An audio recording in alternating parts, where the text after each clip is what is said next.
following show is not intended for children under the age of 17. There will be foul language and adult content.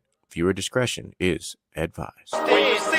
When I'm in my zone, I feel like I'm alone. I feel like I'm unknown to the world that's full of clones. My originality's focused on principalities broken. I'm loaning my heart and soul to the game that's scared to pay it back. And failure is a motherfucker. The strength to go on and believing in another sucker who don't see the vision in you. So you gotta work harder times two. Gotta make it do what it do with the limited sources you have. Your dream is still a finding motivation in you and inspire the world to do what you can. If you love it, then fuck it, get through it.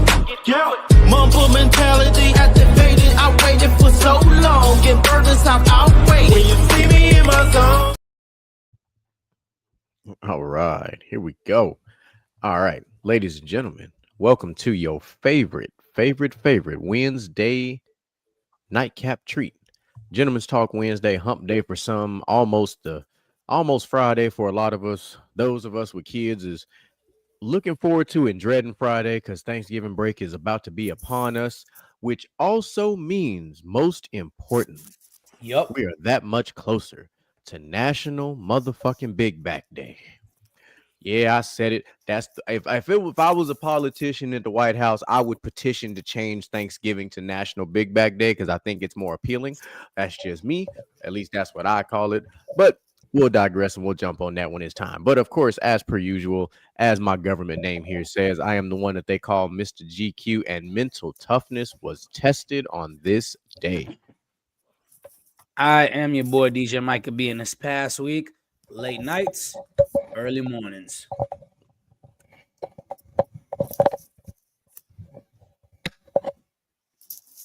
Okay. What's up going on? It's Mr. Gent, and each heart speaks a different language. Are you fluent with your partners? Whoa, brother said partners with an S.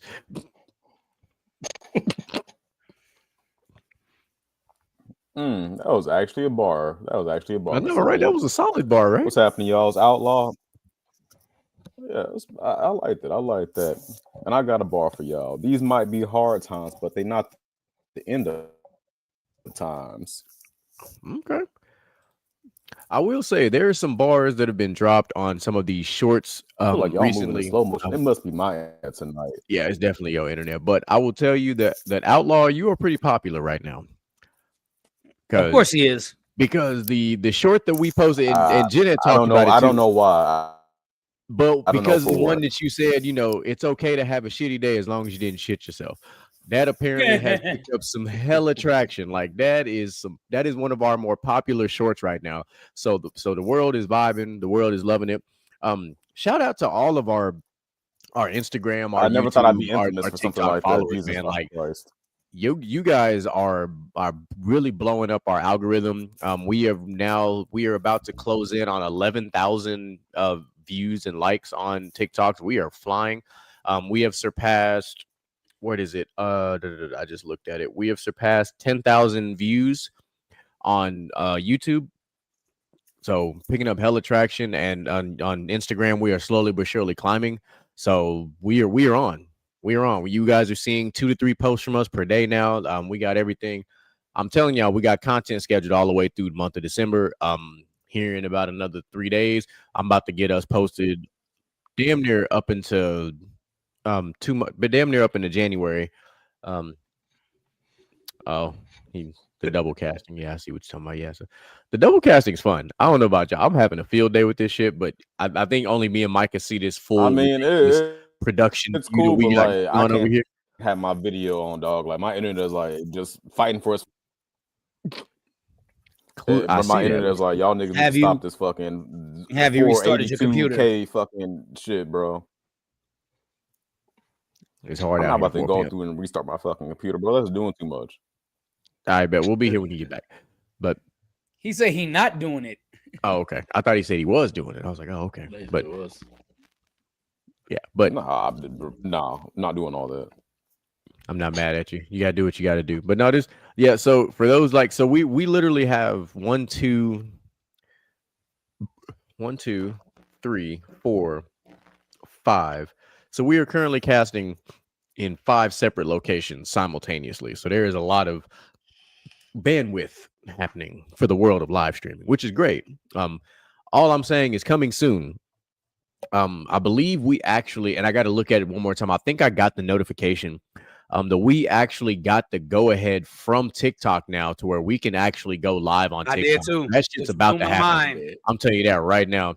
That is a 100% about to happen because that's where the most of our friends are, is on TikTok. So we will be adding TikTok live for Gentlemen's Talk once I get all the stuff together for our stream key and everything else. So season 3 is gonna be on. Like, it's gonna be on. We're gonna be in some shit. Like, I'm telling you right now. Like, I'm excited. Especially after I showed DJ Micah B the preview of our season 3 intro. Like, every time I Yeah. watch this one, I'm like, boy, just wait. I'm Yeah. making very subtle tweaks, but like, man. But speaking of that, well, before we get to that, DJ Micah B, how you been, dog? You know, I've been pretty good. So good that I got a special segment for today that I think y'all are going to enjoy. The only person I talked to about it was Mr. Gent, because I just got off the phone with him about an hour ago. And this one is dedicated to Mr. GQ. He's gonna love this. Okay, it's not even my birthday. I put some thought into this, so you're gonna love it. You're gonna love it. Trust me. All right, bet that. All right, Gent, man, how you been, man? Brother, I'm tired. Been unpacking boxes, been full-time we dad all- shit. It's yeah, man. I'm Packing boxes. Where you moving to? unpacking where you boxes. Oh, I moved. unpacking boxes. Yeah, So you didn't yeah. just moved into somewhere. Yeah. About Did you 2 move in, weeks. or is somebody moving in with you? What's no, going on? no. I moved Well, into another spot. You gotta ask. Yeah, I moved into another spot. It's So nice. one of these days we're gonna have a pool party. I got plenty of space out here. So Oh, yeah. you done moved into one of them bougie my Bellevueian places, huh? No, I knew that no, nigga no, think he no, he, no, he got a no. pool now. He think he's somebody. He in the I got- burbs. That man is I'm not gonna truly lie. in the It burbs. was Nah, nice. hey, It was nice. it's nice, dog. I'm not gonna lie. It's nice. Hey, It's congrats. nice. Congrats. Hey, on listen, you, I am far from hating. I am all the way with it. As long as we winning, I'm not mad about it. Speaking of, I just want to, I'm a say it without saying too much because I don't need everybody in our business. But we have a soiree of sorts on the horizon that Mr. Gent has been telling us about. You weren't there, Outlaw, because you were watching. You had the girls that particular day, but his family puts on a annual soiree similar to how we do at my house for Easter. Like, this is a big deal. That's why this flyer that I'm not going to read on the air because I don't need a bunch of weirdos pulling up and shit. No, facts. But needless to say, it's one of those scenarios where it is highly encouraged to not bring the children. Oh yeah. Hmm. Like, at least given the way that I'm reading things and Mike, some of the stuff that Mr. Jim was saying, because he said, kind of like what Beyonce said, instead of I've been drinking, we gonna be drinking. That's what And it sounds like, and it's a bunch of other shit going Not on. only that, I'm gonna bring a few Channel of in them. chat, what's the deal? Oh, hell to the no. I'm gonna bring a few. I'm of them. not touching Cutwater. I'm telling you that right now. not only that, it's- I would it's just like to nice. say, I'm the official DJ, and if you got to go to Mr. G and Outlaw's dad's wedding reception last week, Boy, we was up. We had a time. We was up. The time was had. Yeah. Special shout out to Pops, man. Finally tying the knot. Officially retiring from the streets. His jersey will be in the He's rap. hung up. He will be Hung up. a first ballot Hall of Famer in the Hall of Poetry. And Y'all ain't Rolling right. Stonetry. Y'all ain't right, dog. He was a Rolling Stone for a very long time. If there was a rock and roll Hall of Fame for hoes, he would be on that motherfucker in no time. I said what I said. This is not a shot at him. This is the reality of So my question here is. is, does the apple fall far from the tree? No, not at all. Not at all. I'm just happy y'all are truthful. Actually, know hit the what trunk kind on the of- way down. So I know what kind of actually, creature I Hit a few am. branches. if I can speak for Outlaw and myself, they say that phrase that the apple doesn't fall far from the tree. I will tell you like this: these two particular apples have not fallen off the tree yet. So You can't fall far from something you ain't fell off of. I hate you. Just stop. Why? Because I'm a phenomenal wordsmith. You stop that. You stop that shit now. but no, cool deal. But for real, so our massive army of a family has just extended and grown that much more exponentially. Yeah. But like DJ Micah B said, a time was had this past Friday. The ones and twos was up. The drinks was flowing, even with a minimal bar going on. The photos were on and popping. The vibes were right. I will say something on the air that I did not like. I told certain people. I told Outlaw cracked up when I said this shit. Pop's celebration, the ceremony itself, is far and away the only wedding I've ever been to in my entire life that had a live blooper reel going on simultaneously. And you had to be there to know what I'm talking about. And Outlaw, and he knows because we were there. We were front and center for this. Like, it was great. Okay, it was great, but it was a live blooper reel going on. Now, I want y'all to imagine for like 30 seconds. The DJ was the one getting off of work late, but still made it on time to the party, while everybody else hadn't made it there yet. The DJ arrived first. I mean, as he should, but at the same time, no. The reception was supposed to start at 6. I got to the reception at 6:30. The wedding itself started at like 6. Let's talk about the wedding start time. Let's talk about that. Let's go ahead and talk about it. On a Friday, who the fuck gets married on a Friday at 6 o'clock in the I don't even know if that's the afternoon or the evening. Like, people are still getting off of work. Yes. Our dad. I'm sorry. I just had to go out there and say that. Like, I love our dad. He worked the day that he's getting married? No. But the rest of us did. Yeah, the wedding party did. I had to pick up my daughter from school and head straight to the venue. We couldn't even change at home. We had to go straight to the venue and change in the fucking restroom. Yeah, damn. I was doing her hair at the fucking venue with my brother doing Kalissa's hair. I mean, to be fair, hey, kudos to y'all for doing the hair. I got there, bro. Let me tell you how I know this one had bloopers. I got to the house, forgot my laptop at work, had to drive back to work, grab my laptop, and come back, and they still weren't ready to start the reception. And then I was responsible for acquiring more bags of ice. And then I got halfway to the store and was like, where the fuck is my wallet? Oh, because of the start time that Outlaw is referring to, a lot of us were rushing. So my wallet was in my work pants, which, if you know what I do for a living, I got 11 pockets on my other uniform pocket. And so it was in the bottom leg pocket. So I had to drive all the way across the bridge to go get my wallet, to drive all the way back to Baytown with these bags of ice that I picked up right around the corner.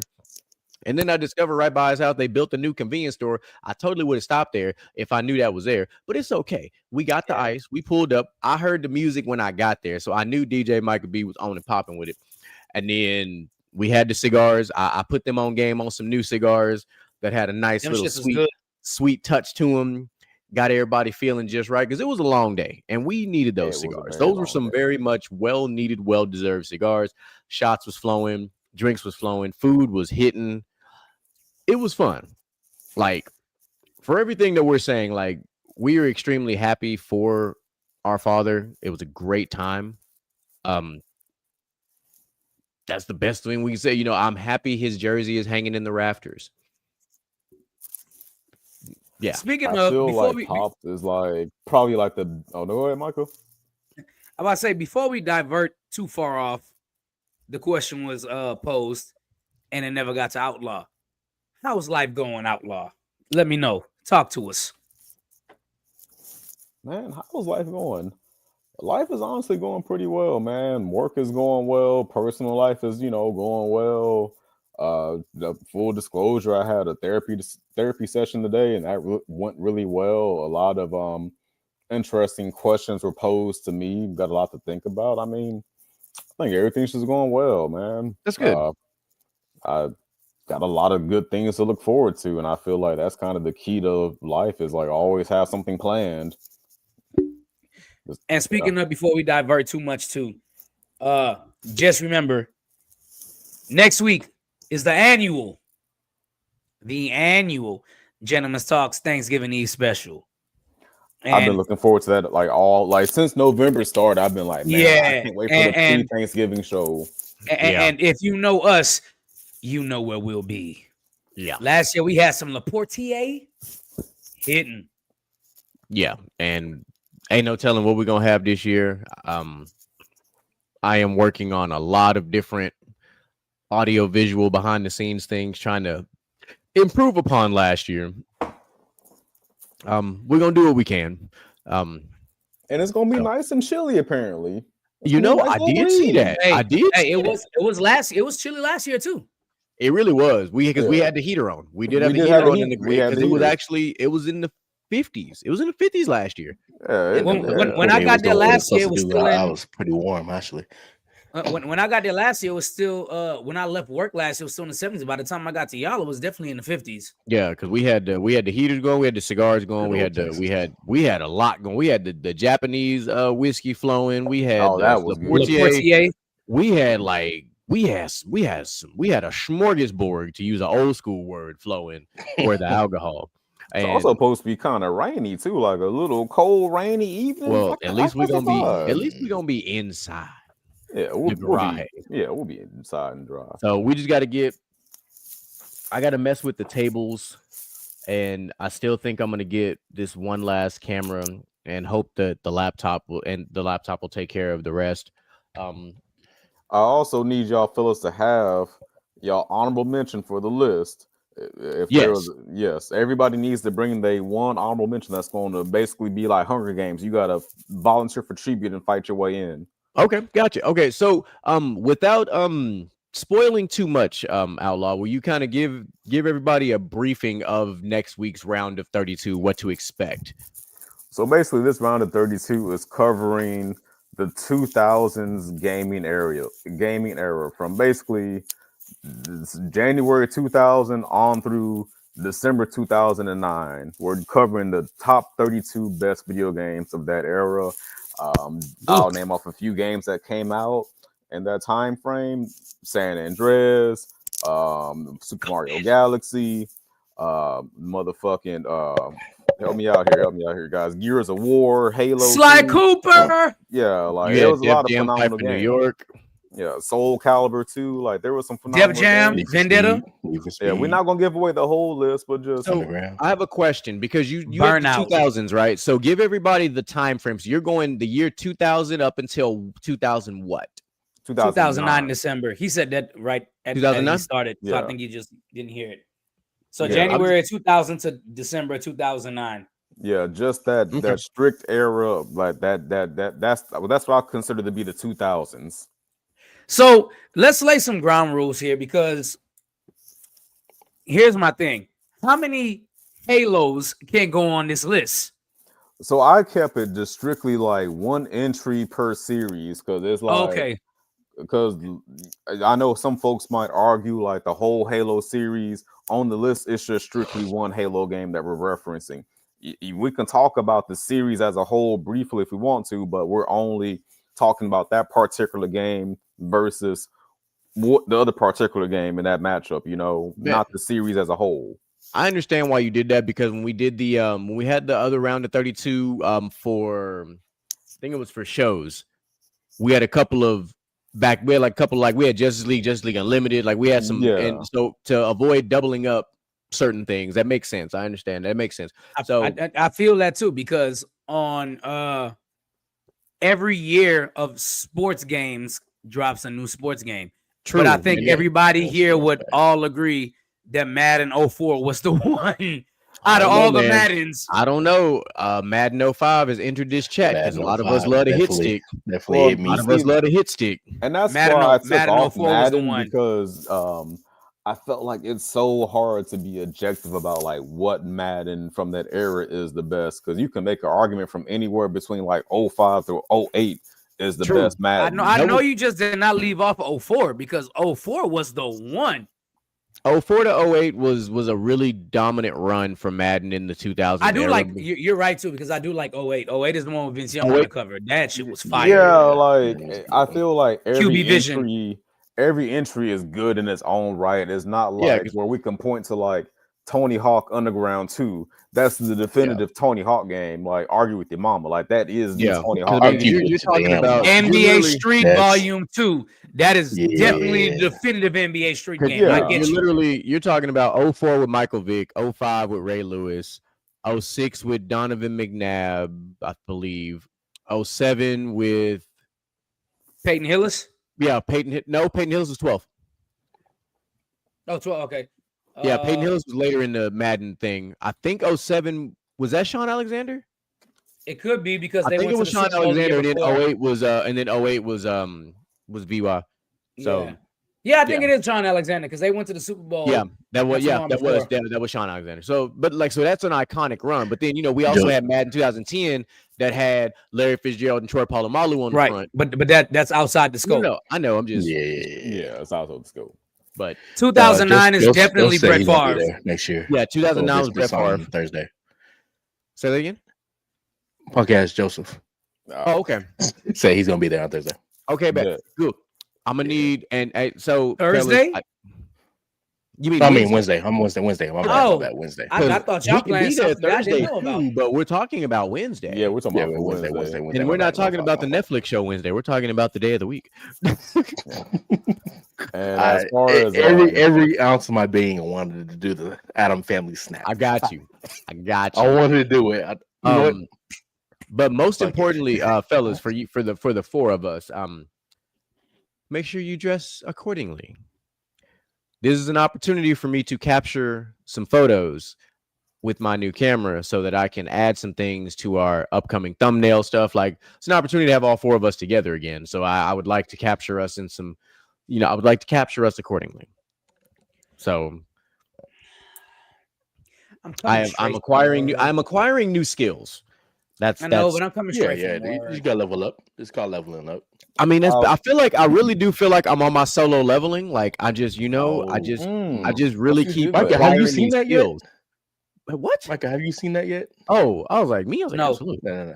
Oh, That's the one you gotta. That's the one you gotta see. Like, so whatever. Like the only I'm like. just not an anime head, dog. I'm listen, sorry. You don't. Like, You started. I'm gonna tell you right now. I'm gonna give you. You know what? Check this. I'm outlaw. I'm gonna steal something from you. I'm gonna say something controversial. Oh, Solo leveling would have been one of the top animes on Toonami had it come out when we were younger. Oh, facts. Oh, big facts. Hands down. Yeah. Like big it facts. Would have given.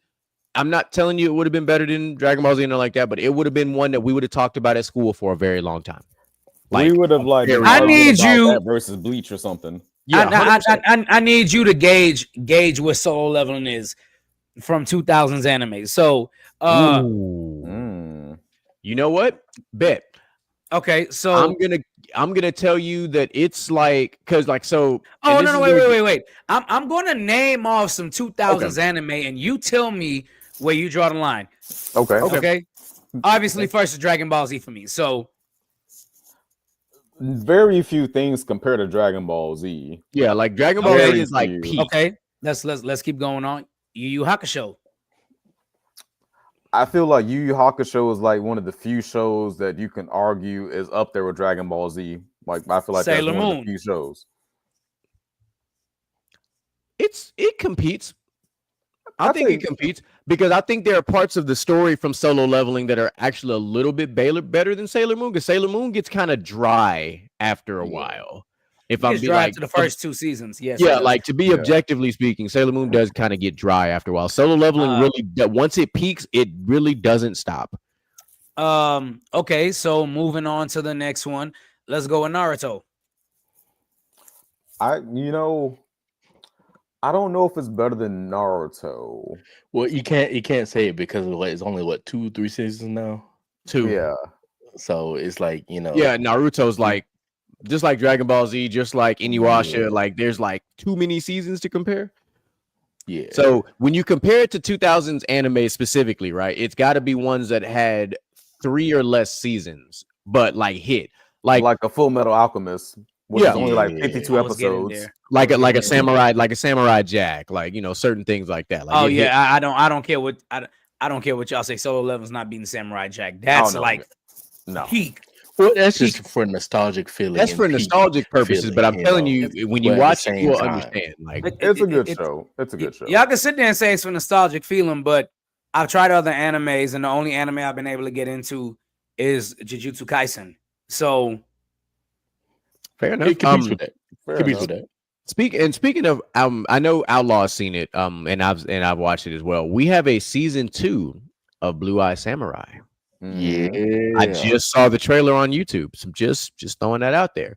Blue Eyed Samurai is one of those like out of nowhere animes that when you watch it, you had no idea it was as good as it actually was until you watched You it. didn't know what to expect when you first watched No, it. and when You you didn't- watched you it, you're didn't like, know. if I'm being honest, Blue Eyed Samurai felt like if Quentin Tarantino made an anime. Yeah. That's the with that. vibe I got. You know what? I actually want to kind of recommend some animes to some folks who like might not really be in the game, but like there are like some quick animes you can like watch in a day. I'd say like Cyberpunk Edge Runners. That's a dope ass fucking show. Like you ain't got to be familiar with like the Cyberpunk game at all. It's like 10 episodes. You can watch that whole in one night and Yeah, be blown That's away. a good little quick jump into anime to watch. You can watch Arcane in one day. Man, That's me a and you crazy talked. one. Me and you talked about that one. That's a crazy one. I Yeah. love that. I love Arcane. Arcane is fucking fire. Like you don't got to be familiar with like League of Legends at all. You ain't got to be into nothing like the games at all. Like it's just like a dope ass story, great cinematography. Like it's a great show to watch it. Like literally one sitting if you're that Yeah. dedicated. The fuck? I'd also give a shout out to Castlevania. Castlevania is one of my yeah. favorites. Yeah, that's Castlevania had no business being that fucking good. Yeah, no, it was for Netflix. sensational. Yeah, nah. But let's be kind to Netflix though, because Netflix has some dope ass original animes. Absolutely, no, for they sure, are no. Like phenomenal. Netflix was really on some shit. Like Blood I of did. Zeus. Blood of I did like hey, Afro yeah. Samurai. Blood of Zeus is really good. Blood of Afro Zeus is one of Samurai. those. What was it? What was the other one that was similar to that one? Oh, Ragnarok. The Record of Ragnarok. Records of Bad Ragnarok. hole. Yeah. Record of Bad hole was Ragnarok. live. Record of Ragnarok was like I'm a equate this for you, Micah. Is literally the Tournament of Power from Dragon Ball Z. That's Record of Yeah. Ragnarok. That's Yeah, it really. It's that's really how what I'm it is. gonna break it down for you. It's like literal gods going up against like People that you historical wouldn't like expect. legends. And serial killers. Don't forget the serial killers, because But- there and was a on- Jack. There was on- the at Jack the the same- Ripper sighting in this motherfucker. At the same It's time, they had crazy. Adam. Adam from Adam and Eve. So Yeah, like that's- shit was so- crazy. So Micah, if you want to watch Record of Ragnarok and Castlevania, that's Castlevania is really good. Castlevania is just Yeah, like that's Solo some good Leveling. ones. It's another one that could have came out when we were younger, and we'd have talked about that shit at school for a long time. Like, and that's without even playing the games. Like the story from Castlevania was amazing. Both seasons for that matter were really good. I feel Actually, like- and I think the Resident Evil animes were underrated. I enjoyed the second one. The first one was but the second one that was in the White House, the 10 episodes, I liked that story. Like it was a really good in your face, boom, let's get it in, and it was fun. You know what? Speaking of Resident How Evil, you forget that it was Wednesday, my guy? Come on now, Hump Day. My man was working hard today. Mike. What day is it? Hump day. Yeah. But I don't know if y'all seen. Shout out to Mark Gray for this recommendation. I started watching Windbreakers. I've never heard of it. Oh yeah, It- Mark did recommend that one to me too. Yeah, it's realistic and it's straight hands. Like you go, like their school is like this. Hey, we fight. I mean, nigga, we and fight that's just to fight, cool. nigga. Like my thing is like with these animes that are straight hands, as you'll say, like I immediately refer back to Baki. Like you want straight up, hey, we here, we fighting, we in that thing, like we own business 10 toes down, like Baki. Like this man was training the entire time to fight his dad. There ain't no Like, training on this one. And your dad ain't like some we went to some school to slouch. fight. Like your dad literally scares the fuck out of everybody else. Because he's truly him. Like dad is truly him. Like Yujiro Hanma is a bad motherfucker. Like if that was your dad in real life, you have to shoot him. You're not finna fight him. I Like, mean, Yujiro Hama might catch that shit with like his nipples. you know, he really bro. might catch that hoe with his teeth, like while we playing. Like, this He man's really back like that. muscles turned into a demon, bro. That's just diabolical. You got, hey, look, you got to watch it, bro. When you look, watch Baki. It's on Netflix.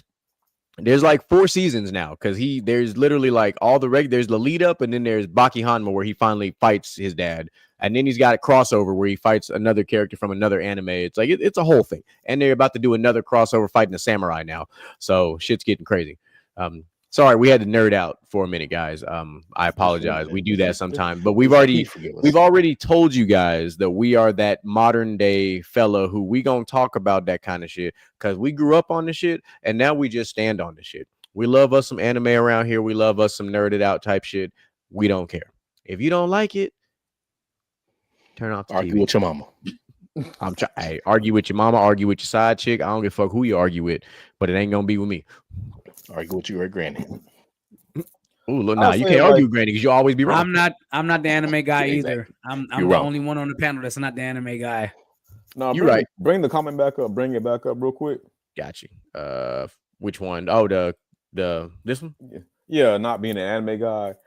I feel like some people kind of have this, like, I guess this belief that like anime is like for kids or like some kind of goofy weird shit. Some of it, yes, some of it for sure. But like some of it does have like just deep ass stories that just happens to be animated. Like I feel like there are some animes that if they were like a live action movie, y'all niggas would be like glazing the fuck out of it, like Inception. Like some shows are just literally just it's animated and it's like an actual deep, lore and story to it. It ain't just like niggas flying through the air and beating each other up. Like some shit is deeper than that. I wanted to fact check. Yeah, my problem is a lot of the ones that are like that, right? That you're speaking about, they're too slow for a lot of us that aren't into anime, and you only have a certain time frame to get us into it. Right. Like I know people swear by fucking One Piece, and I'm just like, oh no, I cannot. I don't. I'm gonna say something controversial. Being a One Piece fan is a lifestyle, dog. Like I feel like either you really like dedicated to One Piece or you don't fuck with it at all. Like I have like a surface level familiarity with it. I think the concept is cool, but like to actually know what the fuck One Piece is about, that's too much for me. Like that nigga Joseph keeps spraying up and down. He's like, Josh, dog, if you just watch 20 episodes a day, you'll catch up in 2 years. 20 episodes a day? No, it's long as hell. I think it literally has like 1,000 episodes. It's really on some Inuyasha type shit. Like it's massive. It's on. I think it's on season 26, 27. That's how. Yeah, it's diabolical. So to bring this comment back up, so I just wanted to look it up. So in North America, the average age of anime watcher is teenage years, 20s and 30s. In Japan, where anime originated, the average adult age is 20s to 40s. One second, my brother. So One Piece is currently at 1,140 episodes. Never could I watch that, and it's not that good. Nigga, Dragon Ball Z stopped at like 360. Yeah, and Dragon Ball Z was generally to us was a long anime. It took them 20 episodes to fight Frieza, and the nigga said the planet's gonna blow up in 5 minutes, but it took 20 fucking episodes for that bitch to blow up. What the fuck? Bruh, I kid you not. Episode on Dragon Ball Z. Bruh, I kid you not. Every time Goku got to fight Frieza because it was still being dubbed, they started the Namek arc over for at least 3 years in America. Dog, you not lying. I remember watching the Namek arc and like 3 different dubs. It was like the niggas like had a different voice actor every time I fucking watched that shit. Yeah, it was the English past fucking Namek. Yeah, so it was the English dub, Oceanic dub, and One Piece Funimation. One Piece goes all the way back to 1999. It is over 1,000 episodes and counting. It holds the records for the most episodes of an anime series and is still airing. Longest running TV series by episode count. So One Piece is the clear leader. Dragon Ball and Naruto franchises have extensive runtimes, but their individual series are still shorter than the total episodes compared to One Piece. Pokemon has hundreds of episodes across a long time running franchise, often counting multiple series overreaching Pokemon anime, but still does not equate to One Piece. So One Piece is really just I'm gonna put it in don't perspective. have I don't have thousands of episodes of anime in me like that. Nah, I So ain't got the apparently, the time. writer of One Piece just said they are literally in the final arc, and he just finally introduced who the main villain is. Imagine watching this show for like the last 26 years, and they finally reveal who the main bad guy is. That is Like diabolical. within 26 years, let's say you started watching that whole at like 12 years old. By the time it finished, you might be like in your early 40s. Like that's a commitment. Yeah, can you imagine going back? Because those diehards are going back, and they're connecting all the fucking dots Oh to the my point god. where they get to that one. Like, this the main person. Okay, he was introduced here actually by Yeah, saying this and saying And that, and then it's crazy you his say flag Mr. was Zen here. because like there is I so think the many episodes are just like callbacks. Dragon Ball Z. They're like 20 to 22 minutes, give or Yeah, take. 22 Yeah. minutes. But like, Say he watching Chris Hansen. I call him Chris Hansen. get the fuck out of I here! like you, Oh my and god! I want you. So I just wanted to compare something, right? So actually, I'm glad that Moo just popped up on the screen. So while TJ Micah B is doing whatever he's doing and Moo is getting set up, I'm gonna cue this up for y'all because I'm curious about this conversation we about to have.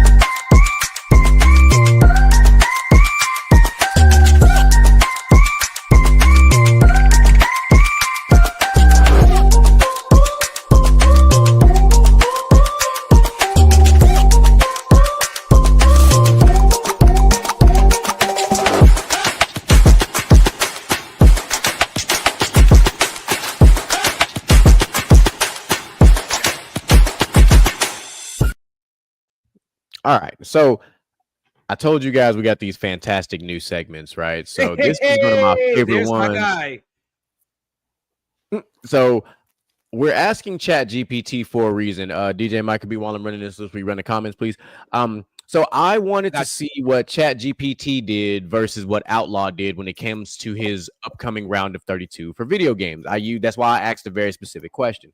So I asked Chat GPT about top 32 video games from January of the year 2000 to December of 2009. So I'm going to read off this list, and then Outlaw, you kind of know your list pretty well. So just when we're done, kind of give me an idea of how close your list is to what ChatGPT said. It's in no particular order, but I'm still going to read it 1 to 32 like it's listed here. Number 1, Grand Theft Auto 3. Number 2, Legend of Zelda: The Wind Waker. Number 3, Halo Combat Evolved. Number 4, Half-Life 2. Number 5, Metal Gear Solid 2: Sons of Liberty. Number 6, Metroid Prime. Number 7, Shadow of the Colossus. Number 8, Grand Theft Auto San Andreas. Number 9, World of Warcraft. Number 10, Resident Evil 4. Number 11, The Elder Scrolls Oblivion. Number 12, BioShock. Number 13, Portal. Number 14, Mass Effect 2007. Number 15, The Witcher. Number 16, Red Dead Redemption, which is one of those weird ones because it's like on that edge. It's on that weird edge. Depends on how you want to play with that one. That one's kind of more. I think it's more 2010. But I'll let Outlaw figure that one out. Uncharted 2: Among Thieves, one of the greatest gaming franchises out there. I'm just gonna say it like I said it. Uncharted: Drake's Fortune. Batman: Arkham Asylum. It's one of the best of that franchise too. Call of Duty 4: Modern Warfare. Nintendo DS Innovation. So new Super Mario Brothers 2006.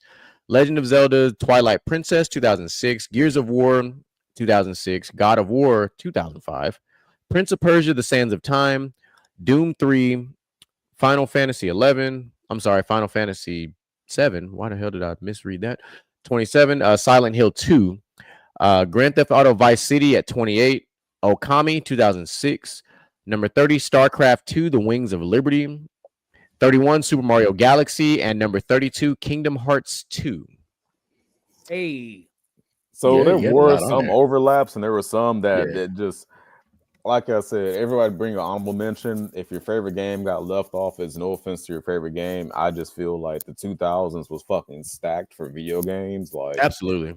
Like if you were cognizant in that era, you had a fucking ball. Like you really could have picked any of the consoles and had a blast. Like you could have just had a PS2 the entire time and had a fucking ball. Like you could have just had a GameCube, could have had a fucking blast. Like an Listen, Xbox, like if you the had two, all the consoles, like nigga, bro, my why would you go outside? like to be complete, my 2000s era of video games consisted of Game Boy, the Game Boy Color, the Game Boy Advance, PS2, Nintendo 64. That was pretty much how I got through the 2000s. Like, I think a lot of games. well, I guess, and the Dreamcast. I had a bit of the Dreamcast. I can't forget about the Dreamcast. I really only played the Dreamcast for like. I'm not gonna lie. I only played the Dreamcast for Power Stone. Not gonna lie to you. Talking my shit now. That shit. Blitz was the only game I played on the Dreamcast because Power Stone was that shit. I mean, like I didn't play the GameCube as much because I didn't need it to play like Smash Bros and stuff because you could play it on the 64, except for obviously Super Smash Bros. Melee. But my funds wasn't right at that time. I was, trying to get my life together. So, can't have all the consoles. But I was heavy in PlayStation 2 and 3 for shit sure. Like those were But Nick, you was in high school. Right. I know. Like I said, my funds wasn't right because Nigga said my funds weren't right now. Nigga, you was in high school. I still had a summer job, my boy. Don't misunderstand me now. I But mean, that's talk about fine. it, though. I spent my summer money on clothes and shit. If during that era your funds was right as a high school kid or a junior high kid, you were an actor in Hollywood. Listen, Because there was no influencers or none of that stuff where people make millions of dollars right now. my mom was a professional at getting shit from the pawn shop. That's how I got a lot of my shit in the 2000s. I ain't even mad at it. If it wasn't that, and listen, something that is a lost thing, and we was cold at layaway. Yeah. Layaway was the original. What do we call it now? Like pay as you go, basically, or whatever the phrasing is. Buy now, pay later, whatever the fuck. Basically, that's what like a Klarna type shit. Play as you go. That's what it's called. You couldn't get it then pay. You had to pay for it first, then you can get it. So like what my mom used to do at Walmart, and Walmart was like the place for all things layaway. She would get all of our clothes or whatever and put all that shit on layaway. And every time she got paid, she was dropping bread until she paid that shit off. And all of a sudden she came home with all these Walmart bags. It was like, what the fuck going on here? I'm gonna say something that I would bring to the table that was not on this list. I'm listening. But if you had a Nintendo 64 and you had WWF No Mercy, I don't need to explain no more. Yep. I'm also salty that Twisted Metal didn't make this list. That's why I'm I salty. said bring an honorable mention. Well, no, I'm saying like your list. I understand because I understand your list because of how you think. But like listening to like Chat GPT, I'm like, we all like for us, Twisted Metal and Twisted Metal Black was like the extreme version of playing Mario Kart. Like you play Twisted Metal if you wanted to absolutely just annihilate somebody, like 100%. Like if you wanted to annihilate somebody, hey, let's go hop on this Twisted Metal. Like you knew what it was, and that was a hard ass game. Like that story mode was hard as fuck. You're not lying. Like I'm gonna tell you, I'll say this: like there's a lot of games that was not on Chat GPT's list. Like Gears of War was freaking phenomenal. It was on Gears of War was on there. Oh, Gears of War was on the list. I probably missed it. But I'm gonna tell you, the best racing game ever to me was not on this goddamn list. Are you gonna say Gran Turismo? No, I'm not. Midnight Club? Nope. Need for Speed? No, I was gonna see. Yeah. Nope. Midnight Club. Forza? That is. No. Mario No. I'm trying to get the damn name out. Cruising USA? Oh, Cruising USA. Cruising USA is my number 2. Yeah, Cruising USA is fire. The greatest racing game for me on PS2 was Burnout. Burnout was stupid ass fire, and it was the way they made the game different than any other racing game. I'm gonna argue that there is something better than Burnout. Burnout Paradise was the best one. Which one you said? I didn't hear you. Burnout Paradise. Oh yeah. I just call it a franchise because yeah. I understand what you're saying. I will be the one that pushes back, and I will say that Gran Turismo is better because when Gran Turismo came out, this is when PlayStation also came out with the steering wheel and the pedals. And that was the game changer amongst that shit made a like you could because you like that was pre-Nintendo Wii. Like that was pre-Nintendo Wii, and we had not only do we have a controller, we had a steering wheel with pedals that we had to control this car, which is if you really think about how we grew up with video games and where they are now, that was ahead of its fucking time. To plug up a steering wheel and pedals to a video game system, like kind of like how we had the pistol on the Super NES back in the day, like when you played Duck Hunt and shit, like that was like even an advance on that. Oh, this dude's stupid. Oh, he out of there, bro. Vice City has some. Look, Vice City and on Grand Theft Auto 3 had Driver was the same way, dog. Driver was crazy. We all remember the code for the dodo bird, the flying car. You know, was really over there taking that 6.4 Impala and driving that bitch over the water and flying and shit. There's one thing I do want to address. I want to know something from each one of y'all. Do any of y'all have a memory of actually getting a new console for Christmas? Yeah. Yes. The Xbox. Wait. Are you saying like the console was brand new to that year, or are you saying just like a new console that you got for Christmas? Just for Christmas, like I got a new console the year it came out. Like you was highfalutin. I didn't get one the year it came out. I don't think I got very few the year they came out. And that was usually my own fucking money. Yeah, like I'll never like.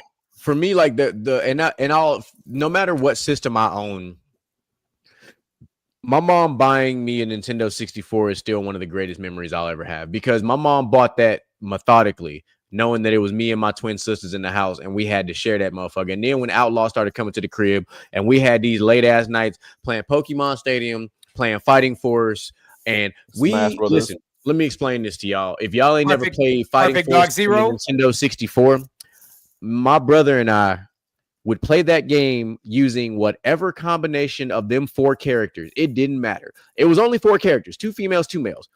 We didn't care. We started just randomly so hard. Like, and why did we just started picking at random because we were like, hey, like I'll never forget. We pulled an all-nighter playing that and a bunch of other games. But we decided this is the first time we had made this true run through this game. And we had picked the 2 female characters. Boy, we got our ass handed to us half of that game because shit was just different. Now, mind you, those 2 female characters were really good. It's just me and Outlaw were notorious for not playing games on like easy mode and shit. So we really was trying to run this bitch on hard mode, getting our ass. But it was the accomplishment of getting to the final boss with that fucking jetpack on, having to knock that motherfucker down and throw trash cans and shit at him. Like, I remember this shit, like, fluidly. Like, we would go make runs on Smash Bros., see how fast we could beat the game. Pokemon Stadium, how fast can we run through the Elite Four and all the gym leaders? Like, started hooking up our Pokemon Yellow and Pokemon Red and Blue to import our level 100 Pokemon into this bitch so we could whoop their ass. Like, we had some epic childhood runs on the Nintendo 64. That's why it'll always be the most iconic system for me growing up. I buy that for $1. Somebody said the 64 was their favorite console growing up. I would not be mad at them. I respect that. Me personally, I think there's truly some legendary games on the Nintendo 64. What Micah said, I was gonna honest to Moses. If you left me on a deserted island and gave me one console and its entire library, give me a PS2. It would either be either Nintendo 64, PS2. Actually, or it might be the PS4 too, because the PS4 had a hell of a catalog too. We started getting into a lot more of the modernized stuff, but the PS2 was goated. I ain't gonna even like it. I would just like to tell y'all a lot of this conversation could be saved for next week because good Lord. It can. Yeah, we going on and on. We need to get on to the other topics. We talked about what we need to talk about as far as I wanted to ask ChatGPT. That's what we have this segment for. I wanted to compare the 2 lists to see how Outlaw's brain goes against AI. That's why. I fucking hate Skynet. And I think it was interesting. I do. So we have something that we have not had in a very long time, fellas. And I think y'all are going to enjoy this.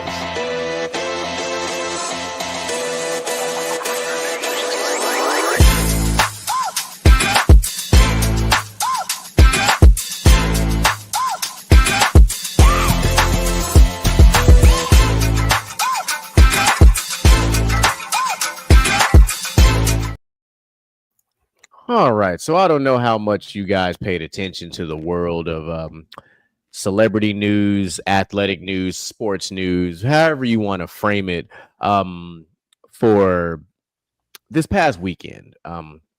But unfortunately, we have to bring somebody to the front that we have not brought before. And he lives in Texas now. He's been in the NBA for quite some time, and his name is Patrick Beverly. Patrick Beverly, come on to the front, my brother, because you, sir, and here's the problem with this, and I want everybody, whenever I make these TikToks, to understand he did the right and the wrong thing simultaneously. That's how I'm gonna frame this. As a big brother, I understand what happened. He's still a dumbass millionaire for what he did. So, for those who have been sleeping under a rock like Patrick Starr, I had to bring back my old school saying there. Let me tell y'all about what Patrick Beverly did on November 14th, 2025. Ironic that his name is Patrick. Yeah, you like my double entendres, huh? All right. So, hey, Michael, run the chat, the comments for me, please. All right. So, former NBA player Patrick Beverly faces a third-degree felony assault charge after he was arrested on November 14th. He was booked in Fort Bend County, Texas jail and charged with assault, family violence of a household member, and impeding a family member's breathing and circulation. Okay, that is a lot of words to say he choked the hell out of his sibling. That's what happened. All right, he posted a $40,000 bond. So according to this affidavit, deputies were dispatched to the home of Patrick Beverly's mother, Lisa, in Rocheron, Texas, which, if you live in Texas, that is not far from two of us in this panel right That's now. crazy. I went. Listen, I went I didn't know it was skydiving. that close. I went skydiving in Rocheron, so I know where Rocheron is. Like, I didn't know that happened in Rocheron. That's close as shit. Yeah. So, and they're calling Rocheron a Houston suburb, by the way. So that's how you know how big Houston is. Rocheron to me is Rocheron, but whatever. I'm gonna leave that right where it's at. So, needless to say, Miss Beverly called Patrick to confront his teenage sister. For context, his teenage sister is 15 years old. She has a boyfriend who is 18 years old, who is also at the house. So upon arriving at the home, Beverly confronted his sister. Apparently, his sister has snuck out to meet her boyfriend, who is being identified as an 18-year-old. I'm going to pause this right there, because this is where I have to make sure everybody understands that, where I understand what Patrick Beverly did, because this is a hybrid. This could have been a dumbass millionaire / real talk type of thing, but I have a different real talk for today. If my 15-year-old sister, which I do not have a 15-year-old sister, all of my siblings are of drinking age now, but if my sisters were 15 years old and they were dating an 18-year-old, and on the flip side, like for a prime example, right? Like if my brothers were 15 and dating an 18-year-old, it would be an issue either way. That is just one of those discrepant type of numbers that just is never going to sound right. Like 15 and 18 don't go together. Like that is literally a freshman in high school and a senior in high school. That is every bit of odd. I'm sorry. Nothing about that sounds right at all. I'm just going to throw that out there. An 18-year-old is essentially an adult who can do adult things minus drinking and buying a pistol. They are treated as an adult. If they commit a crime, they are charged as an adult. A 15-year-old, on the other hand, is not. A 15-year-old is still a juvenile. So that's what we're talking about. And so when the phone call happened, his mom calling him and all the other things, this is where you in the community, right? I'm gonna use, because we got a bunch of us on the panel. This is where in the community you got to have some little cousins, some nephews, some other, some youngsters that are of age to handle these type of situations. These are handle my lightweight type situations, because you don't want to get yourself in trouble if you're the adult dealing with this. Whereas you got nephews and everybody, hey nephew, hey, your cousin over here, making them phone calls, and y'all pulling up as how it should go. But that's not what happened. He saw this, he immediately reacted, and he picked up his sister by her neck, causing her to feel pain. Her feet were off the ground. Then he proceeded to slam. After he slammed her against the wall, he laid her on the couch and punched her once in the left eye. and then told her, basically threatened her, that the extent he will be the family relative to kill her, basically, is what the affidavit said. So not only did you do all those things, right? You also threatened her that you will essentially take her and you will end her life over this BS that she was dealing with. When the deputies arrived, they observed visible neck marks and bursted blood vessels in the whites of her eyes, consistent with strangulation. So he actually cooperated with authorities. He didn't fight the cops, nothing like that. He did what he was supposed to do. Is after the fact. He is the provider and protector of his family, including his little sister. He's always looked out for their well-being and continue to do so. So his attorneys apparently think that he's going to be cleared of all these charges. Until then, so, and mind you, Patrick Beverly's 37. So understand that factor in this too. He's 37. The boyfriend in question is 18. His sister's 15. All those numbers kind of play a role here. So, fellas, your feedback on this? Yeah, I think I'm gonna go first on this one. Not trying to cut anybody out before they get to go first. Here's my issue. Number one, to start things off, this is what I would say. I know 18 and 15 is a odd number, but 18 and 14 is normally the age gap between a freshman and a senior in high school. So she's probably a sophomore, unless her birthday comes late and she's a freshman. That don't make it no better. Hold on. I'm going to get there. But I have seen seniors date freshmen and sophomores in high school before. Now, granted, they weren't. I walk into. Granted, see, you missed it. So the age difference between the guy that Patrick Beverly's sister was talking to and Patrick Beverly's 15, and the age difference was 3 years. So specifically in Texas, if you're 18 in high school and you date somebody and you're dating somebody who's also in high school with you, you cannot be tried as an adult. True. That is a thing. Because y'all are both still in school together. It's one thing if you're 18 and out of school, you've already graduated, but it's another thing if you're 18 and in school and y'all go to school together. Yeah, they classify it as school age. Right. So I'm not saying I approve of it, right? But I understand that they probably go to school together. Now, whether or not that part is true, we don't know. I mean, I'm just speculating at this point. Maybe they go to school together, so it's not as odd for them to be dating. Secondly, Patrick Beverly made the ultimate mistake. Ultimate mistake is, why did you go after your sister dating the older girl when you should be going after the guy dating the younger girl who knows who's 18, and they have been known to be 18, 19, 20, 21-year-olds forever preying upon these middle-aged girls. It's literally the definition of, like, I don't even know how to explain it. Like, it's the definition of, why not go after the person that is preying upon your sister? And you know what I'm saying? Like, your sister, yeah, she might know better because y'all have told her better or whatever.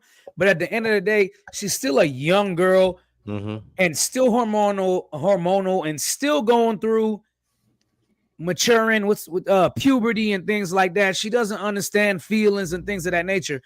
If you're going to do all that, why not go after the guy that's of an adult age preying upon a little kid? Because if the roles were reversed,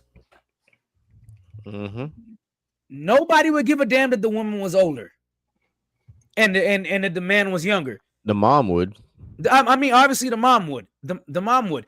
But the mom would go after the woman, not necessarily her son. Right? So that's kind of my thing here. It's like, why not go after the older party who knows they're wrong in this situation?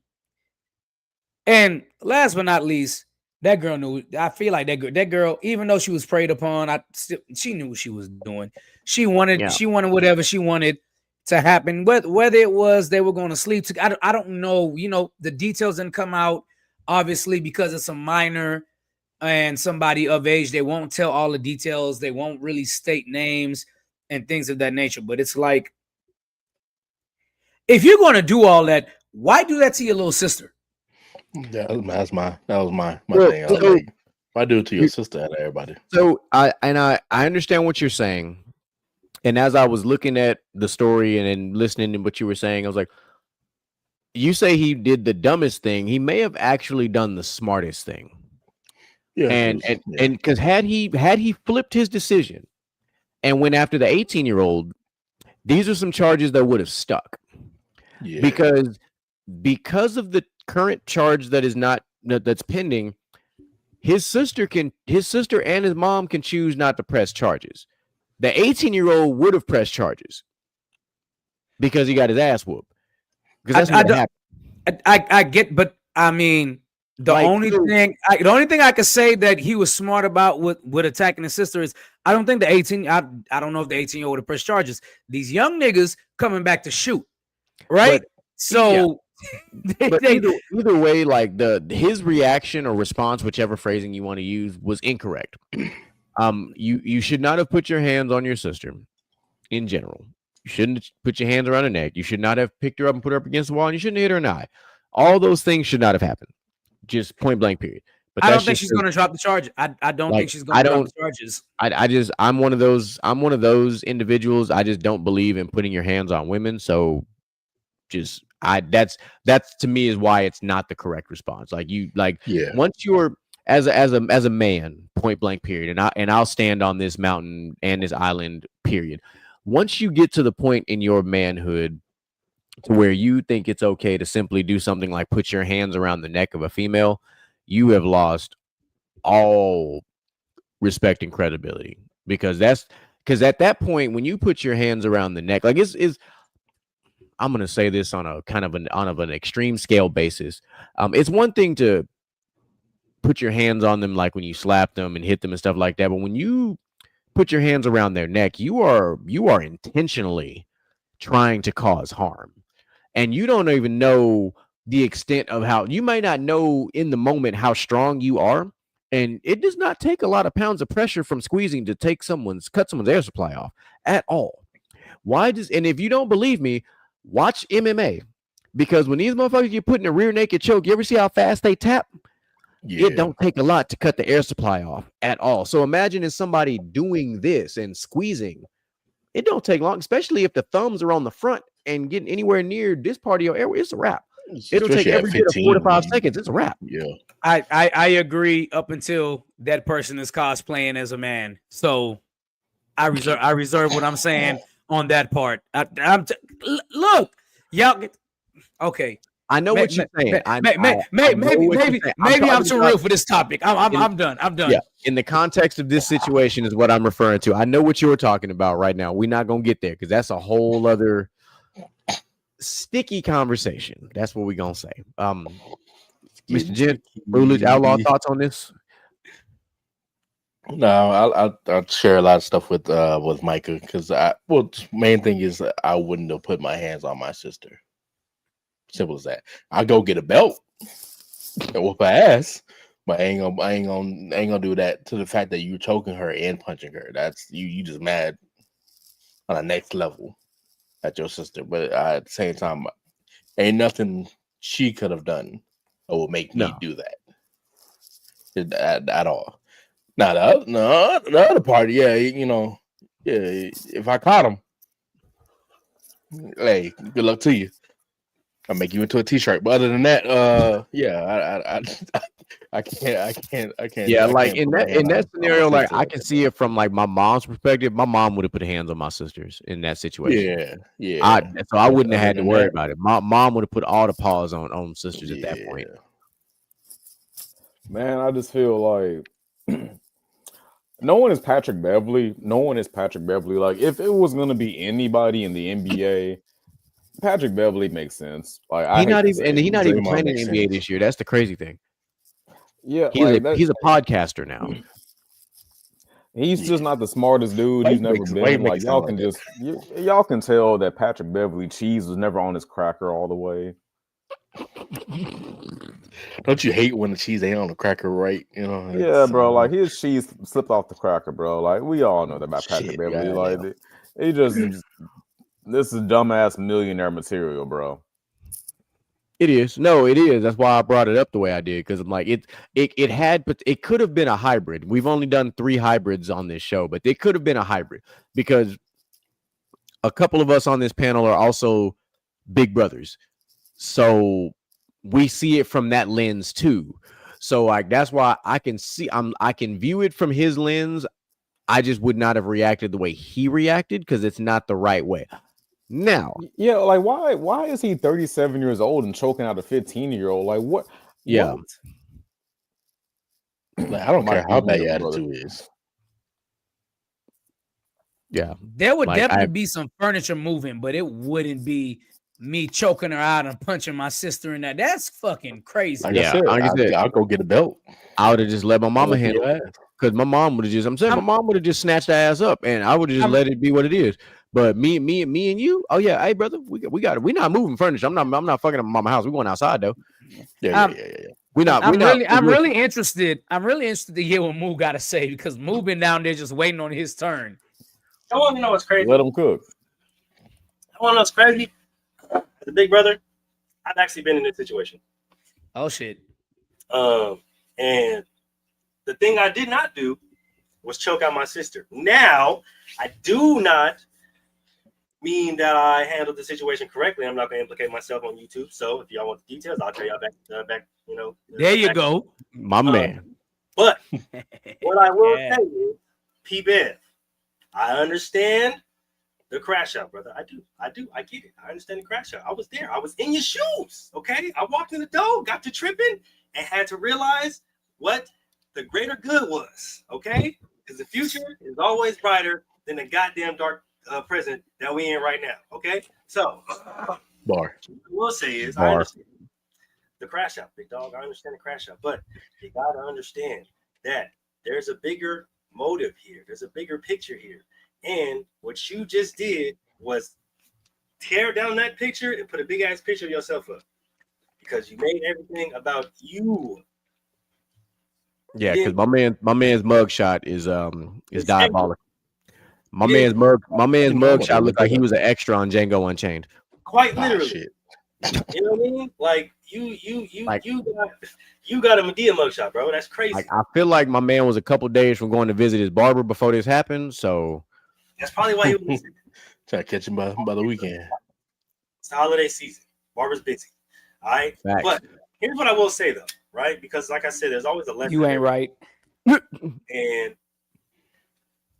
like I said, I've been in this situation and I've been on the other side of that crash out, right? I've been on that side. I understand where you're coming from, but you got to understand that there's a bigger picture and there's a lesson to be learned here, right? And as a big brother, we have to understand that yes, our little siblings are going to do dumb shit and make mistakes, but it's our responsibility as a big brother to help guide them in the direction so that they don't, right? And so when you just exert violence, you being the age that you are and her being the age that she is, she doesn't understand anything that she did wrong other than my big brother's mad at me and he beat my ass.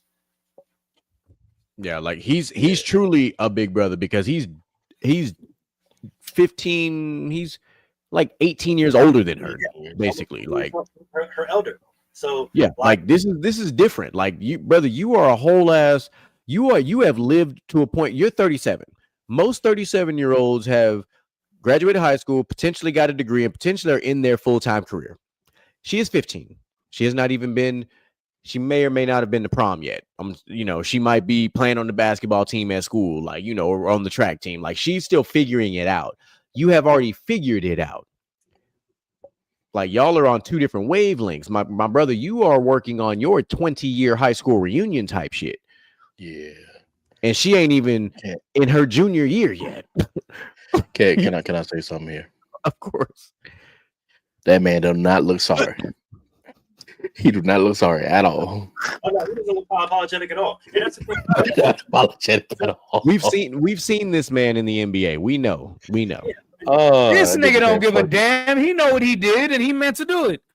And that's the He reason gonna why probably apologize something like, I'm sorry that my sister's neck was in my hands. That's really what it is, right? Like that face is. That's how we do it in the old school face. Like, Yeah. you know what I'm saying? That's how we get down on the old school face. But like I said, bro, like I've been where he is, and that act of crap is never valid because, like I said, you never get to express the lesson. And you making everything about yourself. Now you're the bigger picture instead of what you need to be teaching your sister in order to move forward on how to move and how to properly conduct yourself as a woman. And on top of that, not just a lesson for your sister, like GQ said, we may not be moving furniture inside, but some get knocked over outside. You feel me? Because you're 18, big dog. Yeah, you get this. Yeah, we knocking the mailbox over, we knocking the bushes over, something. Meaning, yeah. You getting up cut from the flow. It's a different kind of conversation now, big dog. We gotta have a different. Like, you feel me? So having this conversation with my sister, you can bring your ass outside and we can have another conversation. And we can do this the easy way or the hard way. Oh, I don't do easy ways or hard ways. This is going to be a very hard conversation for you. This is going to be a very difficult conversation for you. Oh no, so see, and this is where I love the conversations that me and Moo get to have sometimes because we're different types of big brothers. And growing up, I was never a fan of the overprotective big brother. I always thought they were just doing too much.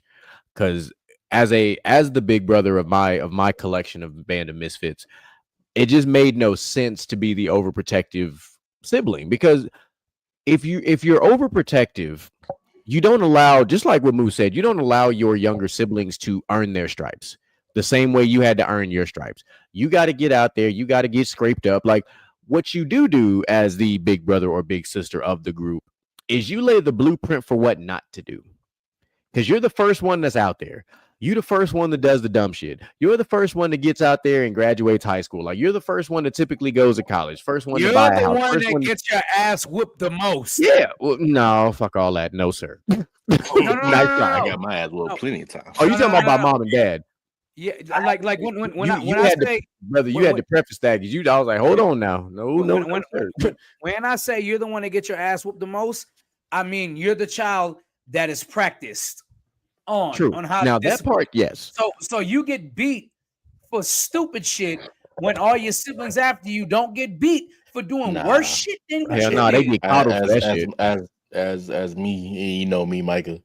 I got my ass whooped plenty of times, way more. As you should have. I 100%. I was around, as you should have. I was definitely the example of BTA, 100%. Bro, BTA. No. You were the example. You were the example of ATA. Listen, I understand what you're saying. Anything. I'm trying to make sure I don't incriminate nobody. So I'm gonna keep you ain't incriminating your parents. That shit happened years ago. Because there are other acronyms. Like I can say BTA, I can say STA, I can say ETA. Let the record show. My mom beat me to death one time and then brought me back alive. Lord. Okay, so let the record show that. I'm gonna say this. Don't get about the switch error. You heard me say. I said STA. Oh, you said STA? Okay. STA. Switch to ass. I said ATA. Anything to ass. And I'm pretty sure GQ, you can attest to this, right? I always say this when it comes to the eldest siblings or eldest children, right? Us oldest go through shit so that your youngest don't have to, right? I tell my younger siblings this all the time. I go through shit so y'all don't have to go through it. You feel me? So y'all can see what you do. Mike is an older brother too. You understand, right? I go through shit, so we go through shit so y'all don't have to. So y'all see everything we go through. Like, you know what? I don't like how he went. You feel me? That was a pretty bad ass whooping. Let me not do that because he got. I think Cassell didn't learn, but Ivan did rather quickly. Yeah, because me and Cassell are only 4 years apart. I know you and your sisters are only a year apart. So like y'all grew up at the same time, but Cassell was old enough to see my ass get whipped and like, you know, the crazy part. I got a story, but. Excuse me, Shannon. But Shannon tried to. My oldest brother tried to run away, and at one point after getting his ass whooped, and I got to the point. I got to the point. I said, I'll never do that. Hell nah. My Listen, dad took him to the police station and everything. Because he's a retired officer. Yeah, nah, fam. Nah, I ain't gonna do that shit. No, listen. he missed me with that one. If I would have ran away, my mama would have locked the door. They did. The point. See, That's it. She'd have locked the door. She'd have locked the windows. She would have locked everything, and she'd have left a bag on the porch. bruh, you want to run away? A bag. You They say out the don't. Nah, you house. don't own shit. You don't own shit here. All this See? shit we bought. So good luck to you. Part of the problem with a lot of people now is, and I know everybody on this podcast can relate. I remember hearing for the first time people got allowance, and I was like, allowance is like, yeah, it's like $20 a week. And fuck? I know What that is. Chris. I know Chris Rock made the joke now from Everybody Hates Chris, but nigga, we lived it. Allowance. I allow you to eat my food. I allow you to live here. I allow you to watch TV. Amen. I allow you to wake up every morning in my house. Amen. I allow you to have a roof over your head. Y'all know. I allow you to eat the cereal yesterday. Talk to him. I allow you to have a meal every day before you go to bed. I allow you to breathe in this motherfucker. I'm trying to tell you. Because I could take you about this motherfucker, man. You know? So I also think I allow you to have clothes, all that shit. You know, I also think, and I don't want to sound inconsiderate of his sister.